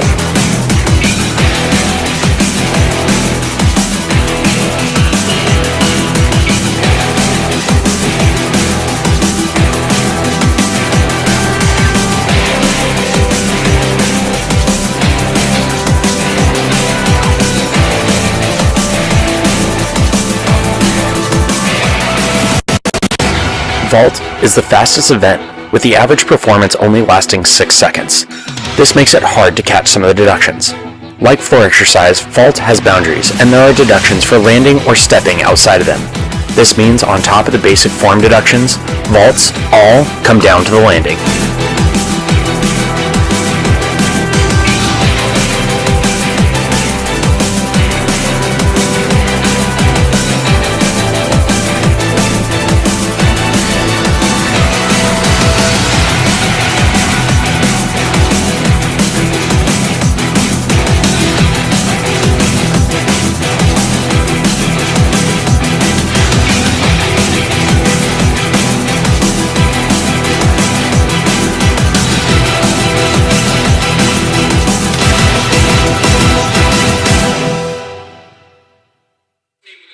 All right, that is vault. We are going to see it here in the second 3 events. This has been an exciting evening of gymnastics here in Southern Arizona as the Arizona guys are all prepping. If for any reason you guys are looking for a great place to donate, especially as the year comes to a close and you just have those means, make sure you check out GymACT.org. They are the governing body behind this whole organization. They support all of the teams inside the organization, and it is just an unbelievable organization to be part of because they really do. They're a governing body that really does everything they can, and they look out for every single team. As you see on the map behind me, unfortunately, this map is not up to date. We do have a new one somewhere right in here. Let's see if I can find it somewhere back in here. Indy Ohio is a new GymACT team coming to the scene this year. We're really excited to see what they put up. Last year they were a probationary team, which means they were allowed to compete as a GymACT program all around the country, but they were not eligible to go into the championship season. They were putting up some unbelievable first season scores. So I'm very excited. Make sure you keep everything right here on the GymACT YouTube page. Make sure you have that subscription. Make sure you hit the like button so you don't miss anything. Make sure you also hit that notification bell because you don't want to miss anything going on right here in GymACT. It is an unbelievable community, and we are going to get rolling here with our second 3 events. The maroon team is on vault, the black team is headed to parallel bars, and the gold team is on the crowd favorite, the action-packed high-flying high bar. So here we go. We are winding down their 2-minute one-touch warm-up. The judges are in control, and we are ready for the second half of this competition.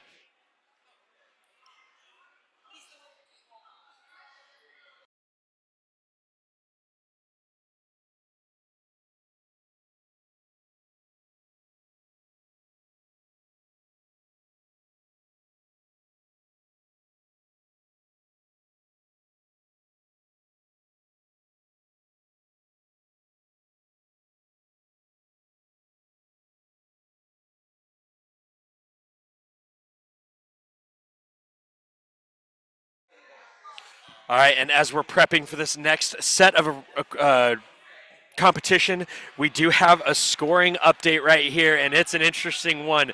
In third place with a 103.55, we have the gold team. In second place with a 104.2, so less than a point separating them, the black team. And the guys that are running away with it right now at a 108.65, we have the maroon team. So it's going to be a very interesting second three events here as we get ready for the second half of this competition. You know, the guys have been absolutely amazing. I think there are more stuck dismounts here than I've seen at an M&G in a while. I think it's been about 2 years. 2 or 3 years ago, we actually had one of the team guys' dads put up a stick challenge where they would pay the team, they would donate to the team per stuck dismount, and the guys just went absolutely crazy for it. Since then, I don't think I have seen this many stuck dismounts. So let's see what we're going to see here in the back three. And from last weekend, if you were here on the GymACT YouTube page, one of the things we watched was Minnesota is extremely strong on P-bars and high bars. So let's see what Arizona's got in their battle with Minnesota to see who's going to come out on top this season. We are on vault with the maroon team. Yurchenko entry, full twist, just slightly under rotated. That was Robbie. Very, very beautiful gymnast in the air. Great start for the maroon team. They're on vault. Now, Kevin, I got a question for you. Out of all the M&Gs that you've competed in, how many have you won? Like, how many? Gold team, black team, doesn't matter. How many were you, at the end of the night, you were crowned prince? That's a good question. I think I was only part of one. Out of the 4 or 5, 5 out of the 5 M&Gs, I'm 3. I think I'm 3 or 4. And back on the parallel bars with the black team, this is Rob Davis. We've been talking about all night. That is a stud. Yep. With a handstand with a front pike dismount. That is stick. Beautiful. That's out here doing stuff that so many people on this planet can't do. What a great, great experience for these guys to get to compete with an alumni. Yes, that was an OG ASG stuck dismount. All right, we are going to gold team on high bar. This is Corey Kaufman, affectionately known on the team as Corn. Let's see what he's got here. High bar's always been a struggle event for Corey, but I know he's been putting in a lot of work on it lately. Yes, so I'm excited to see what this looks like right here. Get a nice vault catch. It's that piked release over the bar, right to handstand. That's very nice. That's one of the things he used to struggle on. Beautiful Lindo. Beautiful Lindo. Always been so clean. Nice piked endo. Fantastic. Open to see from Corey. Pirouette just a little over. You want that to go straight to handstand. See what he's got. Big double back. And in the new code, guys that have a hard time dismounting or doing some of these higher flying multiple twist dismounts, it actually doesn't punish them nearly as bad. So that was great to watch right there from Corey, starting the gold team off on high bar. Now we got Kamari on vault. He does a cause full, just a regular cause. He's been working cause full and cause halves and stuff like that. But like I said, in M&G, it's not about the biggest tricks you can do. It's actually about how well you can hit. So we really look at, like how Kevin was saying, landings, form in the air, how you interact with your teammates. That is a very, very critical part of making lineup. And, today it doesn't make the lineup for the season. It doesn't even make it for the first meet. This is not based on that because these guys they have a break and they can come back and train. And as from there, that's when the coaches will make their decisions. And one thing I do like about this team that I learned is the challenge. Since I've been on this team, challenges. You can challenge your teammates to whatever in the gym, whether if it's sticks, a half set, a full set.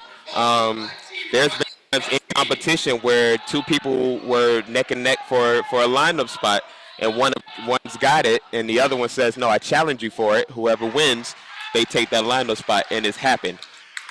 Over again. And it's happened at podium training of national championships where guys they really want on one of the lineups. They've made the travel squad for something, and they really want on another lineup. And they walk up to the coach and they go, hey, I challenge him to this for a lineup spot. agree, and both competitors have to agree, so it's safe. But and it's really a neck and neck, but it's a positive, healthy competition, which is what is so incredible. We are on parallel bars with the black team and on high bar. Gold team. And that's Justin Smith right there with a nice combination of a gainer to, what was the second? I missed it. He went. Yamawaki Ganger. He goes Yamawaki Ganger. Now this is the same guy I was talking to you guys about on Pommel Horse about just a big guy swinging on that little event. And here on high bar, it's where he thrives the best at, actually, believe it or not. High bar is his event. He's been on lineup since he was a sophomore, I think, maybe, or end of his freshman year going into sophomore, and he hasn't came off since. He's one of the captains on the team. Really, really nice guy.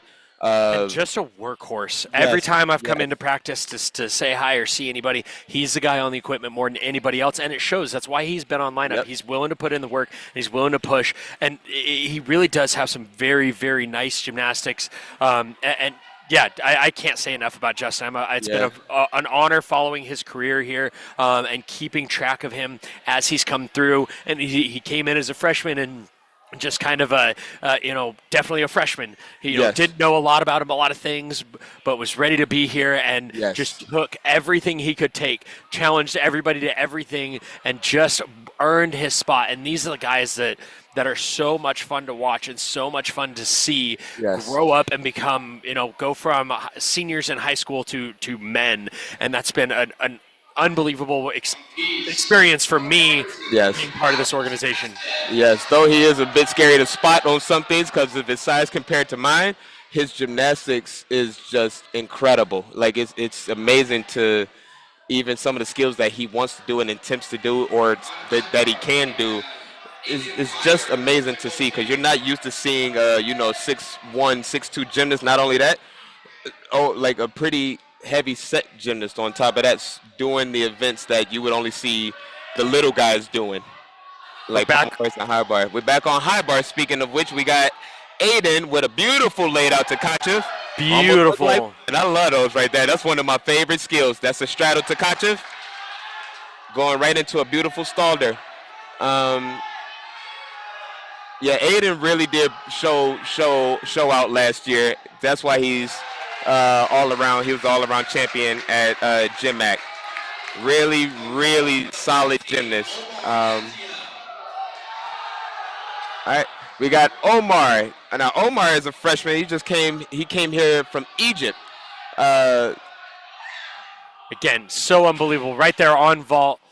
One full twist, like you said earlier, that's going to be tough to make a lineup with, but he's out here showing it. And again, he came all the way here from Egypt. I mean, think of how scary that would be at 18 years old. But the nice thing is, as soon as you get here, you've got a family, you've got support. And back on parallel bars with the black team. There's that peach basket we were talking about earlier. So the skill that was done at GymACT Nationals was that skill with another flip. Like, let that just sink into everybody's brain for a second.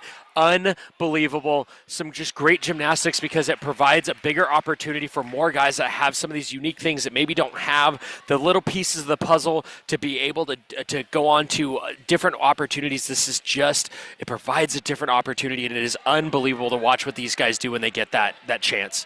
If you guys were watching the P-bar routine on the dismount, he cowboyed a little bit. We like to call cowboy a very wide knee tuck. So if your knees are wider than your shoulders while you're doing any double flipping skill, we call it a cowboy. And with cowboys, you will depends on how far your legs are apart, just like a step on your landing or a hop. Depending on how far your legs are apart, that's the amount of deductions. It could be 1, it could be 5. Absolutely, and sometimes you cowboy because yes, you take a 3/10 for going right about that shoulder width, but if you don't have the rotation to stay on your feet. Exactly. So it's one of those land badly and with good form, or do it with bad form and land correctly. Absolutely, and we're back on high bar with the gold team.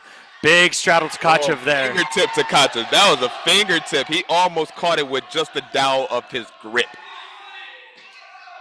Beautiful endo to handstand. That's what we want to see on high bar. All of your skills need to finish in handstand. You never want to go below a certain angle on high bar. Hips are through.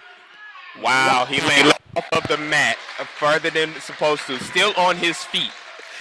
I think he traveled a couple of zip codes on that one, but stayed calm. I remember those. Yeah, I used to have a couple of those myself.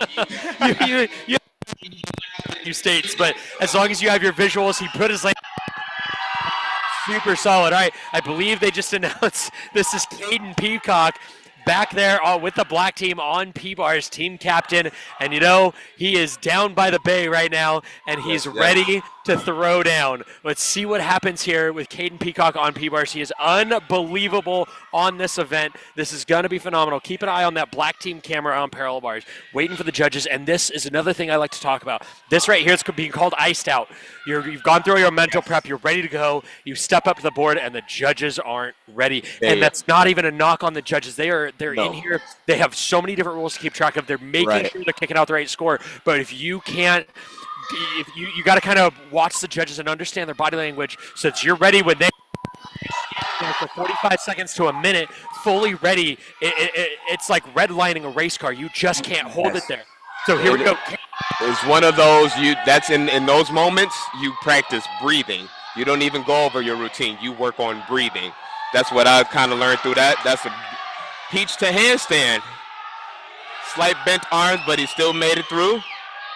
Fun fact about Caden, he's like my great-great-great-grandbro on the team. That's fantastic.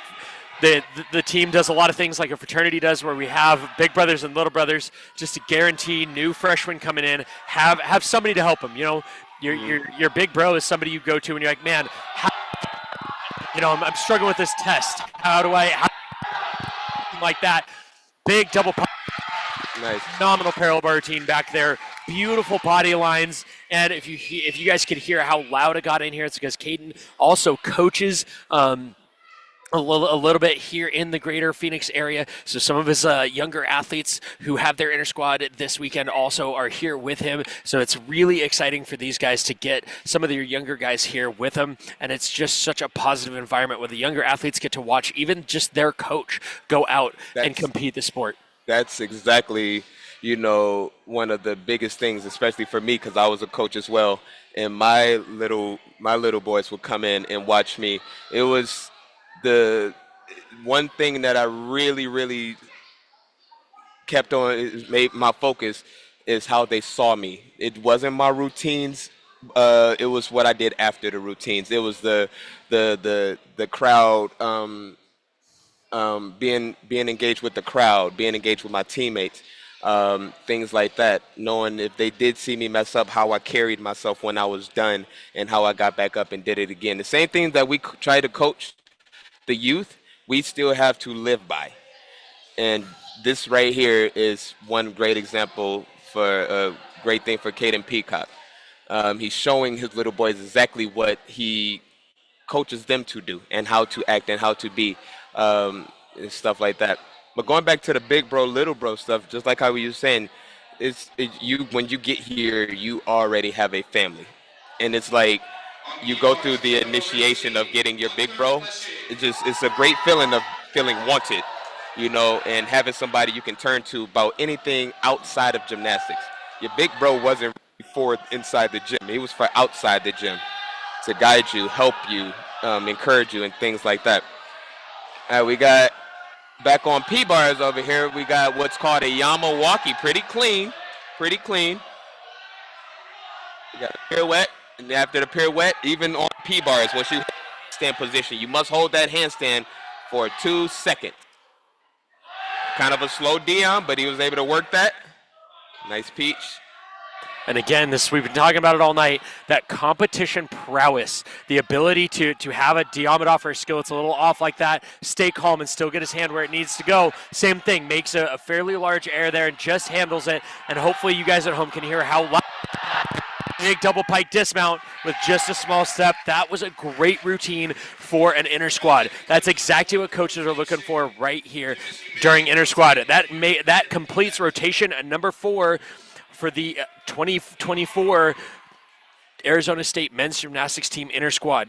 As we've been doing all night, we're going to check out a quick scoring video working on some of the events that we're going through right here. We went over a vault during this last break, so we're going to go ahead and move it over to P-bars, and we're going to explain some of the deductions you might have seen in that last routine right there.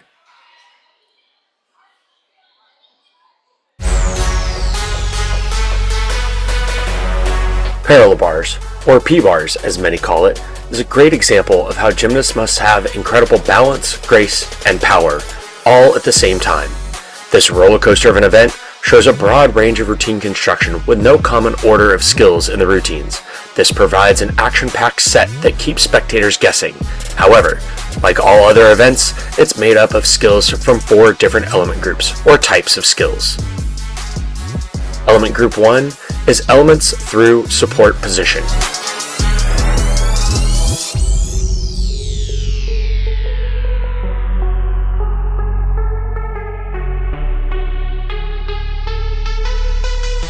Element Group 2 contains skills beginning in upper arm position.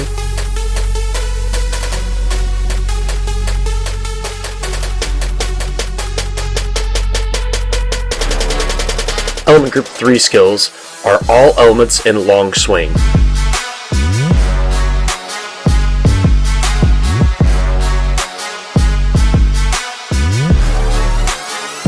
And Element Group 4 is the exciting part, the dismount.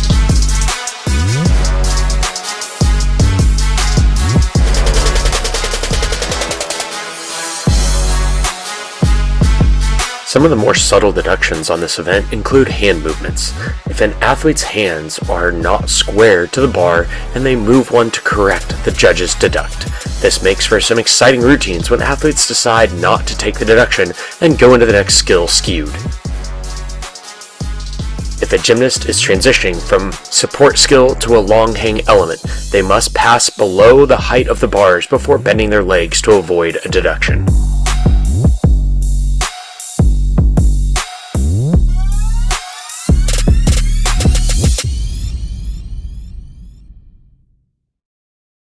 All right, hopefully that helps us just a little bit understand the incredible event of parallel bars. So we are rotated through. They're about to start their 2-minute one-touch warm-up, so anything you're about to see is just a warm-up turn. So as you're watching at home, don't worry, we'll make sure you know when the actual gymnastics competition starts right here at M&G 30, live from the Aspire Kids Sports Center here in Southern Arizona.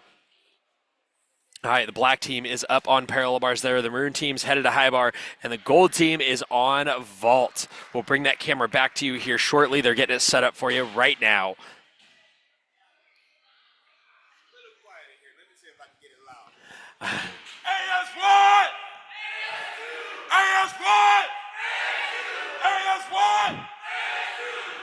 There we go. Coach Tone waking the guy.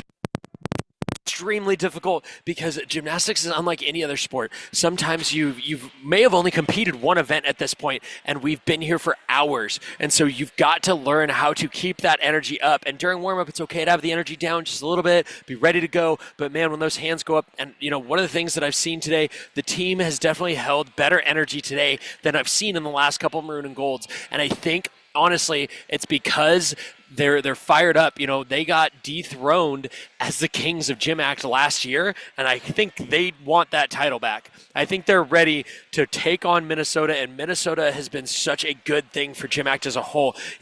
And Coach Tone, I don't know if you can capitalize on that a little bit, but I really feel like this is going to be an important year for the Arizona program, because for the longest time it was kind of them and Washington battling out a little bit, but always kind of kept a leg up on Washington. And then all of a sudden Minnesota showed up and said, not today, guys. And last year Minnesota earned that. It was one of the most incredible battles I've gotten to watch in a gymnastics arena, and the energy in Florida was unreal. unreal. I was in that venue. I was sitting behind the head table, facing away from it, working with the USA Gymnastics streaming team to bring that to you guys here in the highest quality we could. And even back there, you could just feel like the building was rattling.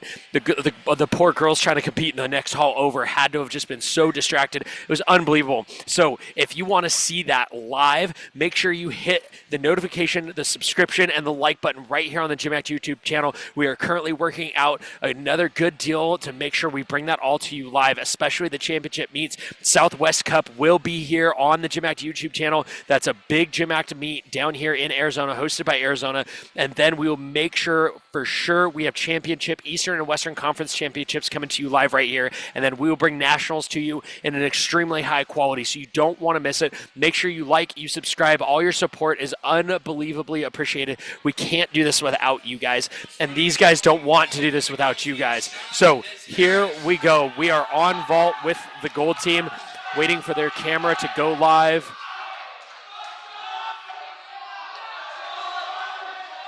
Yeah, we got Sean going up here where the car's full. I hop out of bounds, but he stayed on his feet. Fantastic start for the gold team there. And vault's crazy, like it said in the video earlier. It's 6 seconds, and so much can happen in 6 seconds. But we are back over on parallel bars with the black team. Let's check out what we got here, Tone.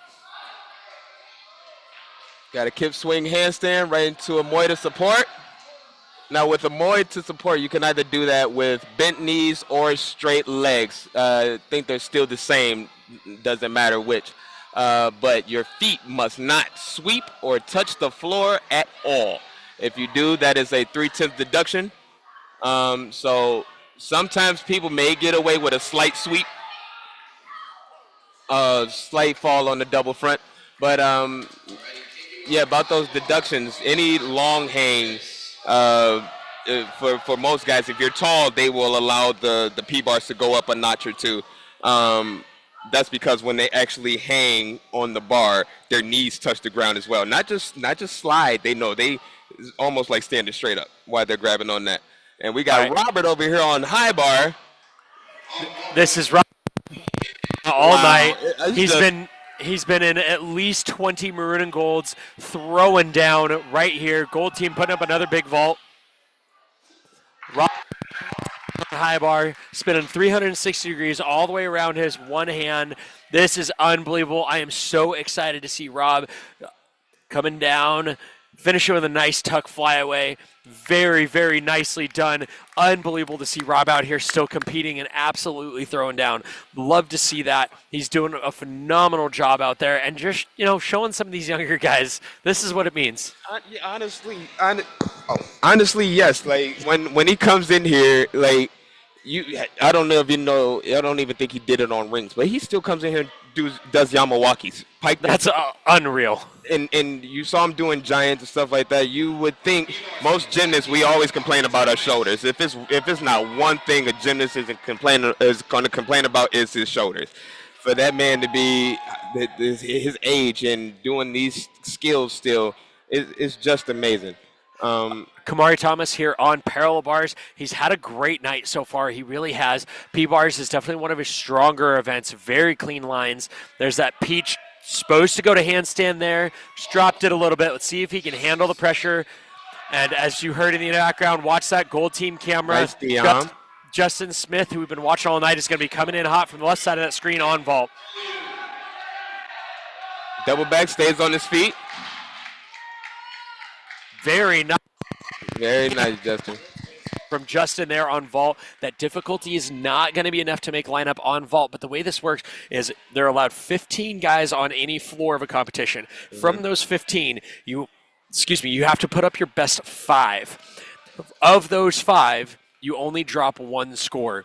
You're allowed to take your lowest score and drop it out, and your top 4 scores make your team score. So for a guy like Justin, he's not going to make the vault lineup, and he knows that. I don't believe he's been on a vault lineup yet, but it wasn't his intent. That's what M&G is. Some of these guys, they haven't even trained these events. It's just you need a certain number per event to count. So here, I think they're doing 3 count, maybe. I think they're doing 5 up, 3 count. When we were competing together, Kevin, you remember it was 5 up, 6 count.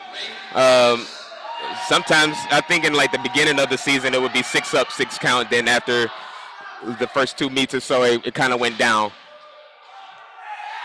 Another nice laid out full. And the other thing that these guys are doing, like you said, some of these guys have no intention of trying to make a lineup on these events, but what they're also showing is, hey, I've got this in my back pocket because my freshman year on the team, just before your freshman years, like we talked about earlier where you're apart, was one of the most devastating things I've watched. We had an athlete go down in warm-up of national championships. I don't like thinking about it. It was a horrific crash, ended very, very badly, and we had a guy in the stands that, again, was there to compete one event, had not touched the high bar at all for probably 2 weeks. In fact, it was Mark Trable, a former athlete or former teammate of mine from when I was a junior athlete, and he had actually broken his back on high bar a few months before, and he was the guy who had a routine, and we literally, the whole gym turned around and said, put your grips on. Once we knew our teammate was okay, we got to put up another score. It took him 30 seconds to warm up. Jumped up and he hit. Yes. Unbelievable. That's what we call a cold set. This is Aiden Myers with a round off, half turn onto the table, front layout off. Now this is, you might see this a lot from women's gymnastics nowadays within this, from the past Olympics and stuff like that. You really don't see a lot of men doing it. So Aiden, that's what I love about him. He has stuff in his back pocket, or is this new generation. He got some stuff in his bag that he likes to pull out and show off. This is one of those things. I remember a few times over the summer just having fun with front handspring, front layouts, front handspring off the on the floor, front handspring onto the table, front tuck off. So we were playing around with things like that. Now I look up, it's an actual thing in the code. Very nice high bar routine going up right there from the maroon team. Really, really nice body line, staying long against the bar the whole time. Just needs a little bit of difficulty, but overall a nice clean hit set. We're back on parallel bars with the black team with Robbie. He's had a pretty solid night all night. Very nice body lines here on parallel bars. Big double back to just a small step. That was a great routine for the black team there on parallel bars. One thing I like about these freshmen, and I know it came from the team leaders and the captains, is they were kind of saying the same things I was saying to you guys. You're not here to throw your big skills. You are here to show poise. You're here to show enthusiasm. You're here to show control. You're here to show encouragement. That's what this is for. And honestly, there's a few things on this team that will make the team come together. Most of it is in competition, but for ASU, it's all the community service work we do with each other, the floor moves, setting up competitions, or doing shows at elementary schools to just put out the world of gymnastics and how it's not a dead sport. We are here, we are growing, as you guys can see throughout the other teams that are being brought up in this sport and GymACT and stuff like that. And we're here with the maroon team on a high bar. Let's see, we got another really nice high bar routine. Half Komodo, just a little over that handstand. Again, high bars all about hitting handstands. Big straddle to Tkachev. Really nice over. Little flex feet on that Tkachev and on that starter right there. Even though when you have release moves, you must have tight body form, because even though you're letting go, those judges still look, even on the dismount. Beautiful double, but no butts, slight knee bend, and just little stuff like that I can see. If I can see it, the judges can, and they will take that. This sport is very, very critical when it comes to form and execution. Usually when coming up, I wouldn't even care about my score. I would always look at my execution. That's what I looked at. So your scores, they can go to 14, 15, whatever. Your execution stays at a 10. It does not go above a 10. So it's really easy to see where if you had a 10 in execution, you had a perfect routine, which is barely never. 8 points in deduction, or 2 points in deduction at 8.0, that's not too bad. You know exactly what you need to do. Now that's Will. He did a Moi to support right into a front 1.25, which is called a Shimizu as well. That was actually one of my favorite skills I did as a freshman. And honestly, he learned that in less than an hour. His Wow. 1.25s were beautiful. He was trying to figure out how to reconstruct, how to put that into his routine. It's one of his bigger skills. You always want the biggest skills to go in the front, and one as the dismount. You are, especially on floor, you want to start off with a big mount and end with a very, very nice dismount. But he took a little fall on his stutz on that now. Double front dismount. Just sits it back a little bit. And that's a rarity for him too. He never sits it down on his double fronts. I actually will come in here a few times and give him a little challenge on double fronts, because that was one of my favorite dismounts on P-bars. And here we go. We got another crowd favorite up. We've been watching him all night. This is team captain Caden Peacock. He's an All-American on this event right here. Let's watch Caden throw down some beautiful high bar right here. Coming up over the top, right into front giant grip. Interesting routine construction. See, we got beautiful endo work right to that nominal handstand. Beautiful. He's got really nice lines coming in. Oh my Lord! Beautiful half tuck to handstand. Slight leg separation. Here's a Takachev. Good. Right over the top. This is why he's an All-American on this event. He's very clean, doesn't have the highest difficulty in everything, but what he does have is very clean. It's called a quast, one of my favorite skills in all of the sport. Here we go. Double. What a beautiful routine. Yes, even though he took that slight step on his landing, he could have taken more steps, but you see the arm circle, slight arm circle, that's him fighting to not lose any more than what he just did. Absolutely. And beautiful routine. What a great way, especially your senior year. M&G is such a special time to just enjoy your home field advantage, if you were, and just enjoy being on the team and being present. And he's having a great night. I'm not sure if we're going to see him on vault here in rotation number 6, but into rotation number 6. We got a real interesting team update. Maroon team is actually now in 3rd place at 156. Black team is at 165.1 in 2nd, and gold team is starting to run away with it at 177.5, but that's a massive difference from rotation number 3, so we're going to find out what happens here in our 6th and final rotation. And while they're getting set for their one-touch warm-up, we're going to go ahead and check out our final scoring video of the night. This is all about the crowd favorite, the high-flying, action-packed event of high bar.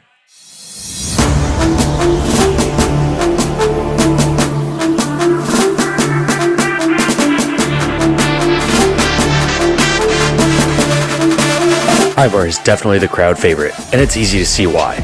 Let's dig into these incredible, high-flying, exciting routines. Gymnasts must perform skills from each element group.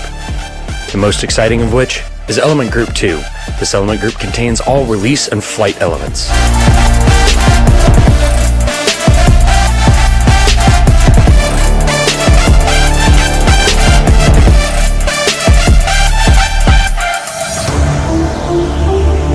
Element Group 3 is all in-bar and Adler skills. These are skills that bring an athlete close to the bar and then back out to full stretch.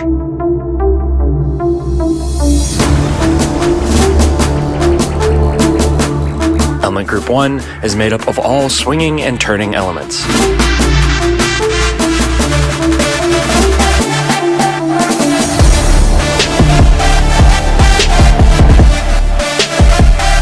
And of course, element group 4 is the exclamation point of the routine, the dismount.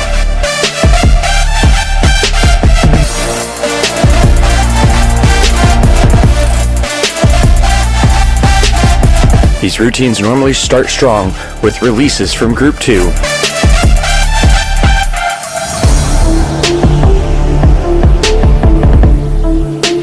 Then move into skills from group 1 and 3.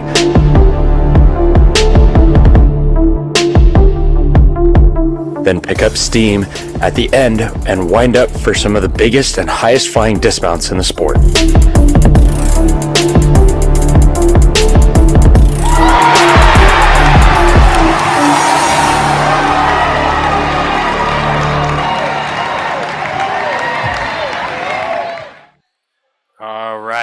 We are here. We've got 1 minute and 20 seconds till rotation number 6 kicks off. It has been an exciting night for the Arizona program here at M&G 30. This has been a great way to start the GymACT season. It officially kicked off last weekend with Minnesota's Intrasquad, and they had such a unique situation where they were actually inside a junior competition. So they were actually on a floor of a full-on competition for their Intrasquad, and this is what GymACT is about. It's about just holding the opportunity. It's about getting in there and doing what you got to do. You got to be at a meet for your Intrasquad. You got to host it in your own gym. You've got to build a gym to keep your team training. It's whatever it takes to keep the dream alive. And as I'm looking through the crowd, we have former assistant coach Jeff Robinson here. We've got more alumni in the stands than we've seen in a very, very, very long time. And it's going to be an exciting night to finish out with the rotation number 6 here in Arizona. Again, if for any reason you want him to know more about anything involving in GymACT, anything at all, you want to learn how to start a program, you want to understand the rules better, you want to see where all the GymACT opportunities are around the country, make sure you check out gymact.org. You're not going to want to miss. Look it up, check it out. If you happen to be in a position where you can donate and help further the great cause, make sure you check it out right there. There's a donate button.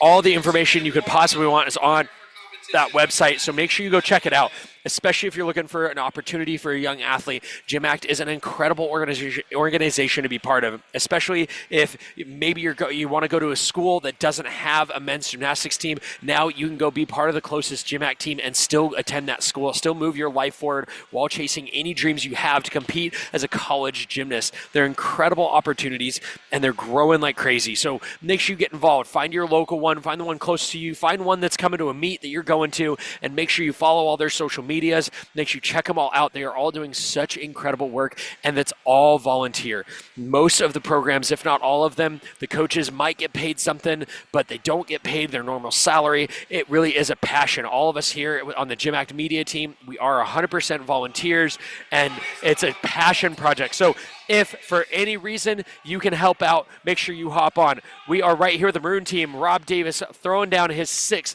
and final routine of the evening there. Unfortunately, just a little under-rotated on that front handspring and sits it down. But Rob out here doing it for the alumni.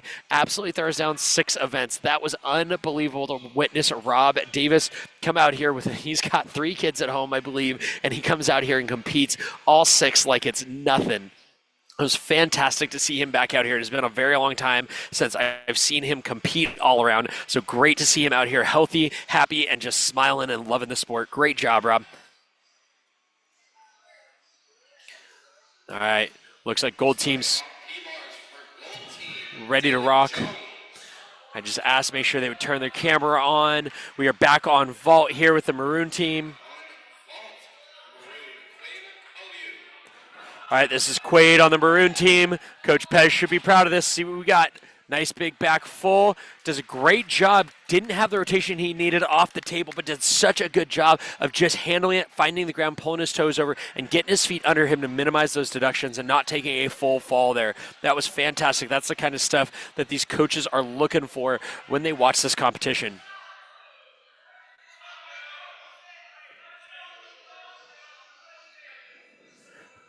All right, waiting for high bar.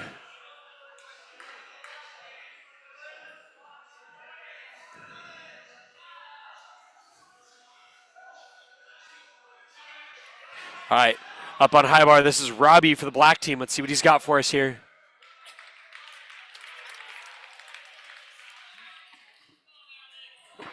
See what we got here from Robbie on high bar. Big tap. Nice, big. It's called a Yamawaki right there. Up over the bar. Nice blind change right to handstand.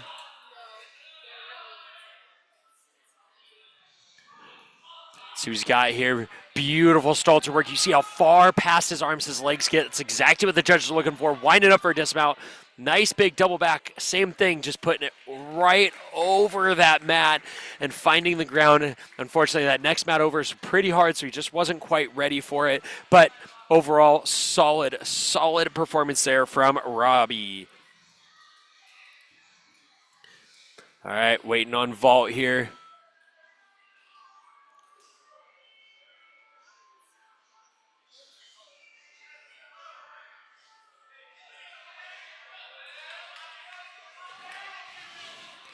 All right, gold team's getting their camera up and running. Unfortunately, we missed the first athlete, but we are up for the second right here. This is what's so crazy about this. So we have all these guys on the floor competing. We don't have extra staff to make sure things are running smooth and the cameras are up and everything. So it's actually just the gymnasts as they're competing, running over and making sure we've got a good live stream. Thank you so much for everyone that's hung out with us here on this live stream. We've averaged about 30 people, little lower this year, but that's all right because there's just so many different opportunities to be able to view this gymnastics, and that's what we're trying to do here. The GymACT media team is here to do one thing, and that is bring viewership to the incredible things that are happening inside the GymACT program and here at the Arizona program.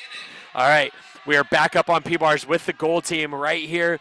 Waiting on high bar with the black team. Maroon team's locked in and ready to go. Maroon team, hand is up. Here we go. Gold team up on the parallel bars. We have 2 live events. Keep your eyes glued to those cameras. There's a Yamawaki on parallel bars like we saw earlier. Here we go. Coming in hot. Big full and a half twist. Does a great job staying on his feet. Back up to a Stutz handstand for the gold team. We got some great gymnastics going on here. There's that peach basket we were talking about earlier, done very, very well there on parallel bars with nice straight arms, pressing all the way back up to that handstand. P-bars and high bar are all about the handstand. We are up on high bar, big dismount from parallel bars, on his feet, just a small step back. That double front is so hard because you don't see the floor coming at all. We are on high bar with the black team here. Beautiful long swing, really nice compression like we were talking about earlier.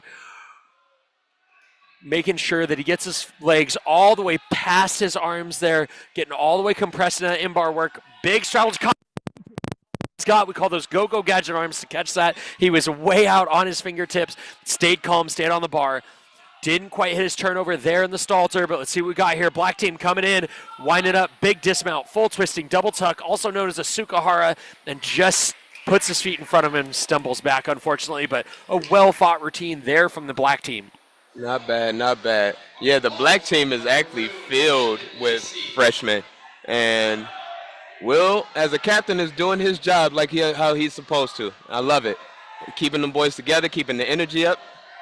Here we go on vault. That's Evan Lacey. Nice. Front pike half out. Very unique vault. You don't see that very often because there are so many large shape changes in the body that have to happen. You have to get all the way extended, back all the way closed, keeping your legs straight and your toes pointed, then get all the way back extended, wall twisting halfway around. Very difficult vault that normally doesn't reward very well, but he executed that very nicely. That's going to score just fine for him. And honestly, that's how a lot of these vaults have been going. Just the regular cause, round off, quarter round off, 3/4 turn off the table. You see a lot of these guys doing that, and that's just because they're trying to hit clean. Now we have Nikki. Nikki has a front double front off the vault table on vault right now. This is going to be a big one. Like we said earlier, Nikki brings the boom. This is the boom right here. He's on the back of the runway. We're trying to be a little more descriptive as that camera doesn't show you his run. Gold team putting up a great parallel bar routine back there. Nikki is on the runway. He has saluted the judge. Here we go. Yeah, with these kind of vaults here, you kind of really want to start as far as back as you can. Here we go. Oh, wow. So my mistake, everybody. He usually does a front double front on vault. However, like I said today, it's not about the big skills. He wants to hit. He is 3 for 3 right now. And he's doing 4 events today, so he wants to keep his hit record on track. Up next, we have Captain Caden Peacock. You have Assistant Coach Brian Assistant Coach Brian setting the vault table up for him. He does a Yurchenko double full. One thing I competed for ASU, and actually, fun fact, my last 2 nationals, the 2013, my senior year, and the year after, 2014-15, Evan was my judge on vault at both meets that I won first place at on vault with the Yurchenko double full. And it was so crazy, we didn't realize until my sophomore year of me on the team that we came in encounter with each other. Well, we're getting ready to load up a good double dismount from Isaiah. Slight 110 step. Beautiful. He's actually looking a lot better this year. He had a lot of injuries going on. Here we go with Caden Peacock. Nice entry to the table. Slight early block into his twist. However, he still made it to his feet.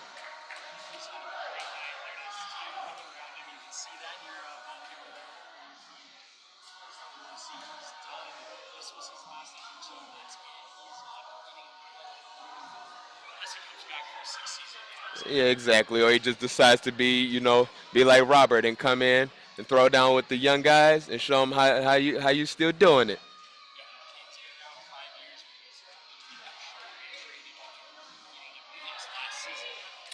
I think it was the year after me, the 2022 season, 2021, 2022. Exactly. And now we got Sammy on the team. He's Caden Peacock's little bro on the team. Yes. Nice to pelt, slight bend of the knees and slight bend of the elbows. He's fighting for that handstand right there. Got it together. Here we go. Boom. That was an attempt of a front up prize stutz. Like brought up earlier, something about Sammy. He learned a front up prize Diom in 2 days. Kamari's on high bar. While Sammy's getting ready, gathering his stuff. Like you say, you have 30 seconds if you fall. You have 30 seconds to get your stuff back together and get back up on that routine.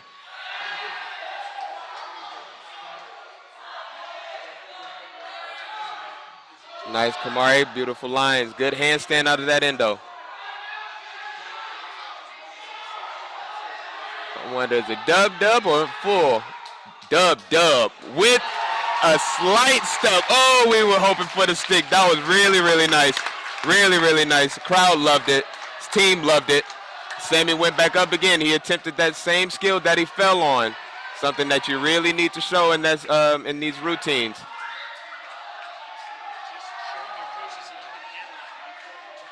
Yes. Not too bad. That's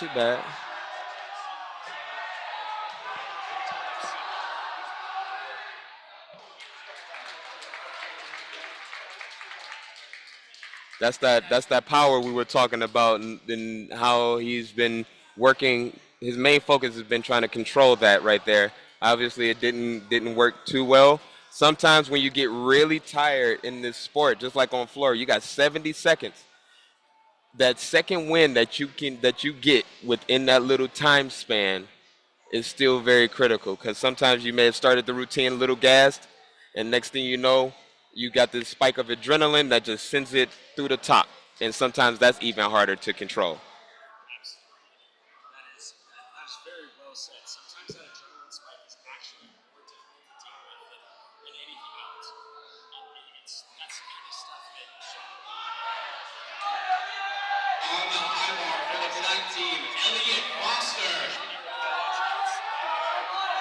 Now,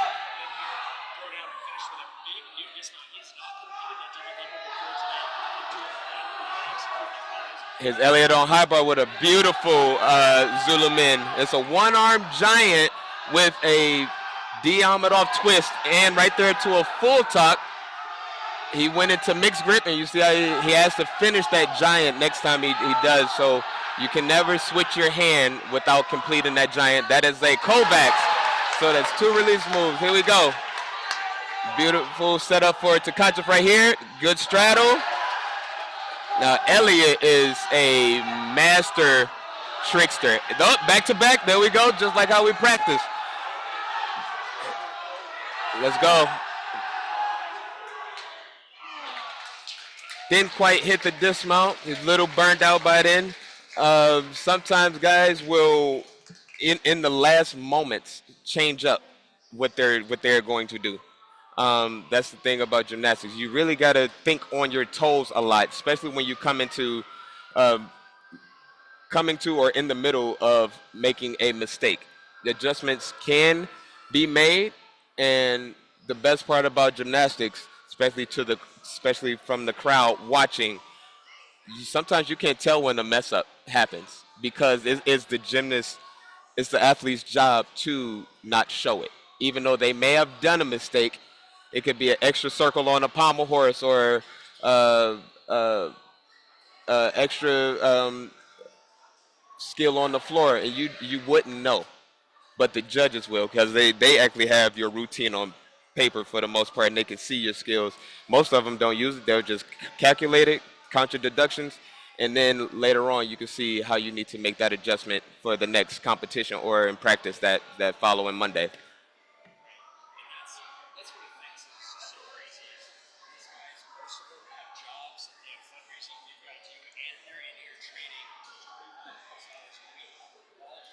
Taking the P-bars for gold team, Aiden Myers.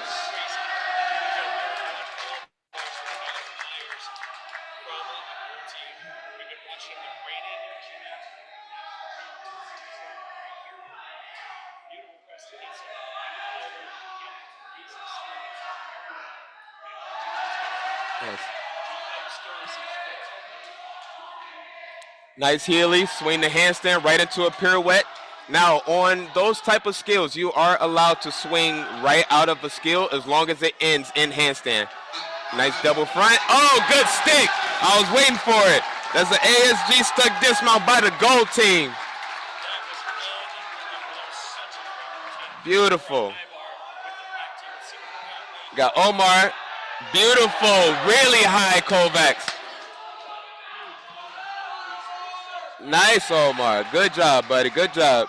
And Omar has actually been struggling himself as far as injuries and stuff like that goes, and it's just really good to see him in here pushing through these routines and making it seem like he's not even, there's nothing wrong with him.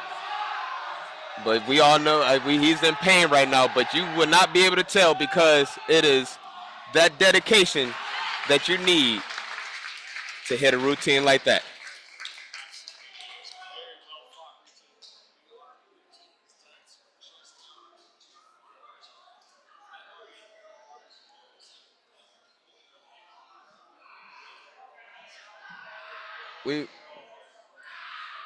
We've got, I don't think there's anybody left on high bar.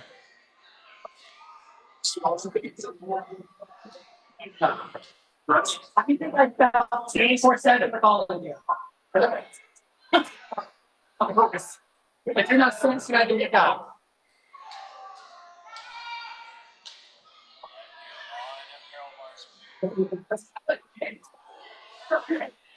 All right. Let's get this raid. So you guys can, what you're picking up on is the audio from the floor. I think that's on P bars right now.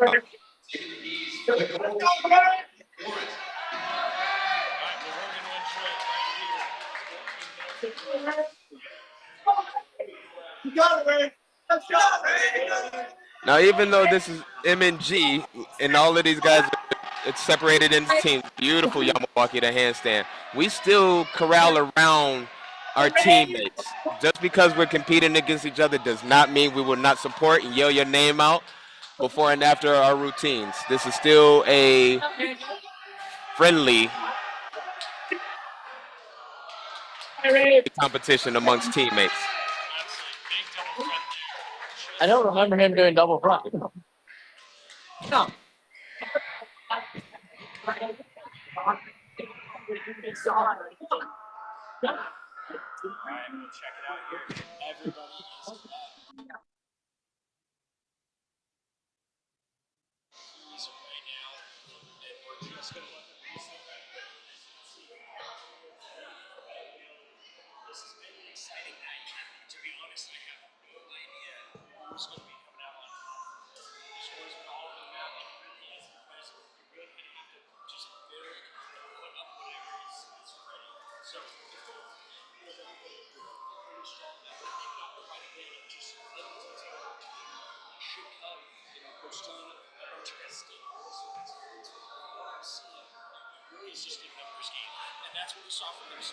Yes.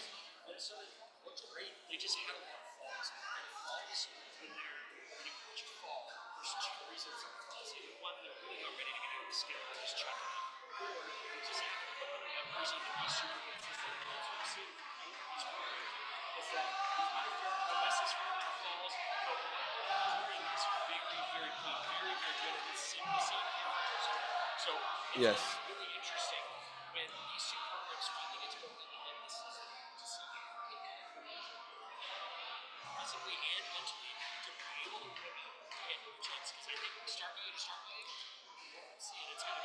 Yeah, it's gonna be another battle. I'm already foreseeing the future right now. I can see that these boys are hungry for their national championship that Minnesota took away from them last year, and who the year. Yes. Yes. And last but not least, Sean Desmarais is taking the gold team, our final routine of the night.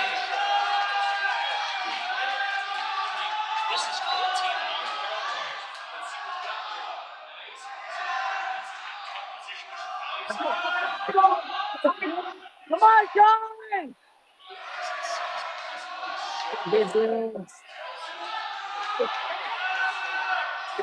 Yes.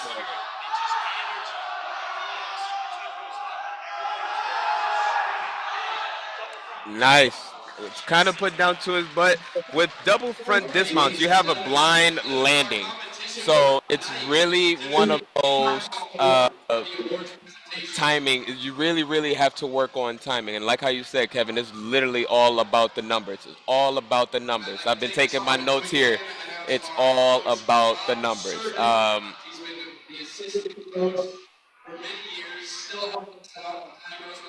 But yes, as far as my notes go, yes, numbers. Whether that's on dismounts or skills alone or combination skills, you have to put in those numbers. The guys that you've seen hit without struggle have put in those numbers. The guys that you've seen hit with a slight struggle needs to put in a little bit more numbers. The guys that you've seen just fall completely, there's a little bit more to it. You need a little bit more conditioning along with everything else. But a beautiful M&G meet here.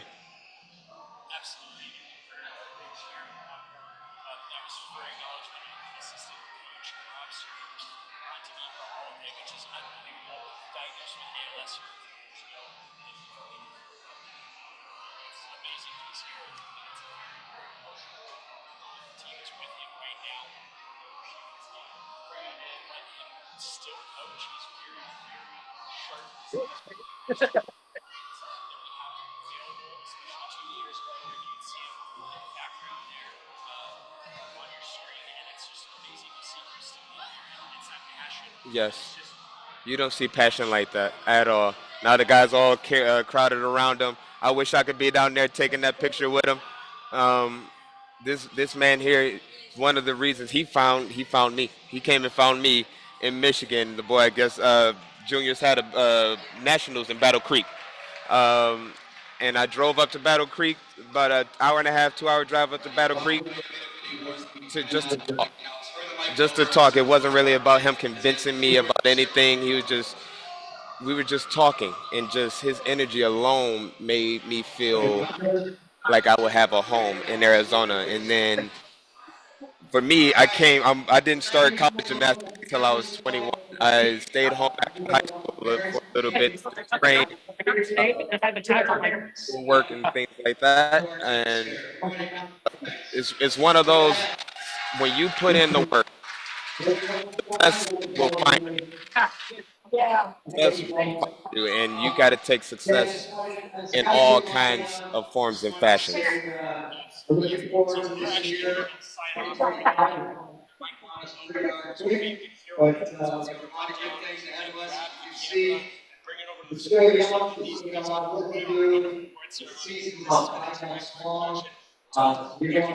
No problem, sir. It's been such a pleasure, and it's just so we're gonna sign off. We're gonna get a camera. Best audio we can. So guys, unbelievable job. Make sure you keep right around. All right, you guys have a great night. And all right, I want to say a big thank you to Kevin Griggle, who's up in the stands up there. Been on my screen. He's the extraordinary commentator that you hear on all our live streams. So we really want to say thanks to Kevin. Great job. But everybody else, we want to say thanks for helping us get this far. We got some supporters, financial supporters in the crowd, boosters, board members, all those people that really helped this team. I always tell the team is way bigger than what you see standing on that floor. And it takes a big team to get these guys where they want to go and have a great season. So I just want to say thank you. And wish these guys the best as we head out into 2025 to the leadership. Also, I just want to say to Ron, members from the Olympics, stand there, Alex, the door. Ron, that's and I think so out there did a great job for our country. Appreciate it. So with that, I think we're ready for Center.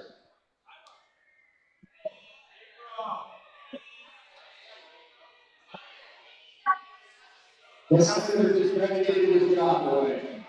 All right, Eddie.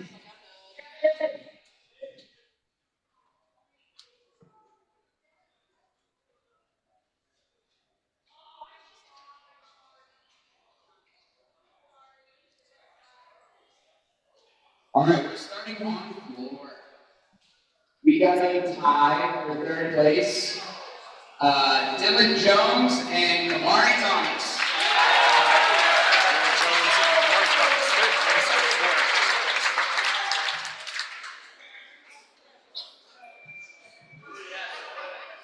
In second place, we got Evan Lacey.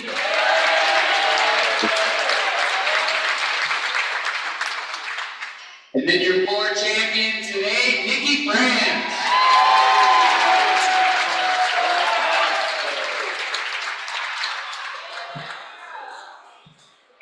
And he gets a Snicker bar. Good job. You earned it. On to the pommel horse. In third place, Aiden Myers.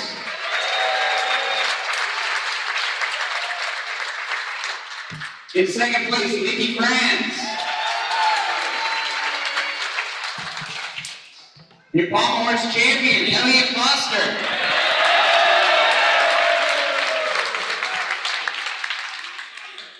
Great job, guys. On the rings. In third place, Isaiah. I'm not Isaiah last week. In second place, Will Howard.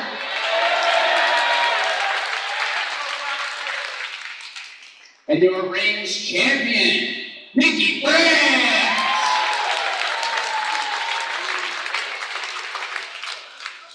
Great job, ring guys. Moving on to the vault. In third place, Gabe Peacock.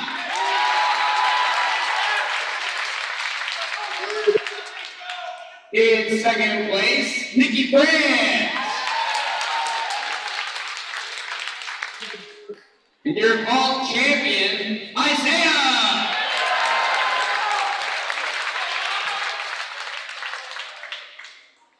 All right, on the parallel bars. In third place, Will Kinnick. He decided to show up for awards. Look at this guy.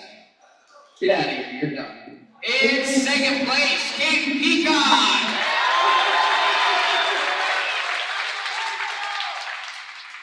And your P-Bars champion, Aiden Myers.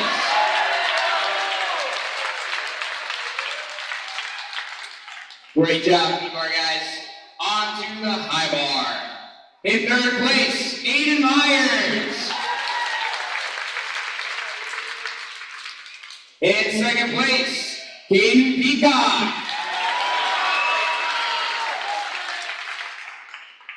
And your high bar champion, Kamari Thomas.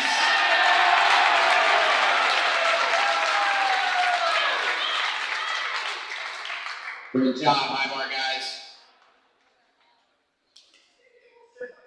All right, we have one all-arounder today. with an all-around score of 72.8. Let's hear it for Aiden Myers.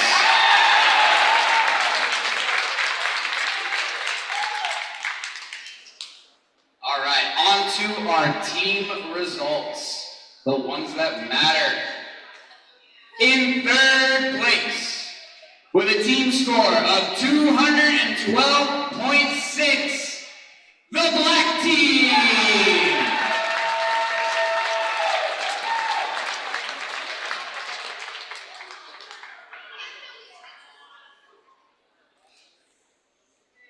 In second place, with a team score of 215.65, the Gold Team, which means you are MNG champions with a team score of 220.3.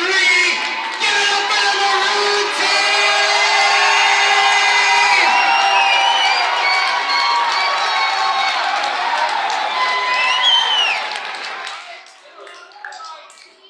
Gentlemen, there's only one thing left to do. Losing team lineup facing the winning team. Come on, go, get over there. All of you, line up in front of them. Sandy, you too, come here. Down to your knees and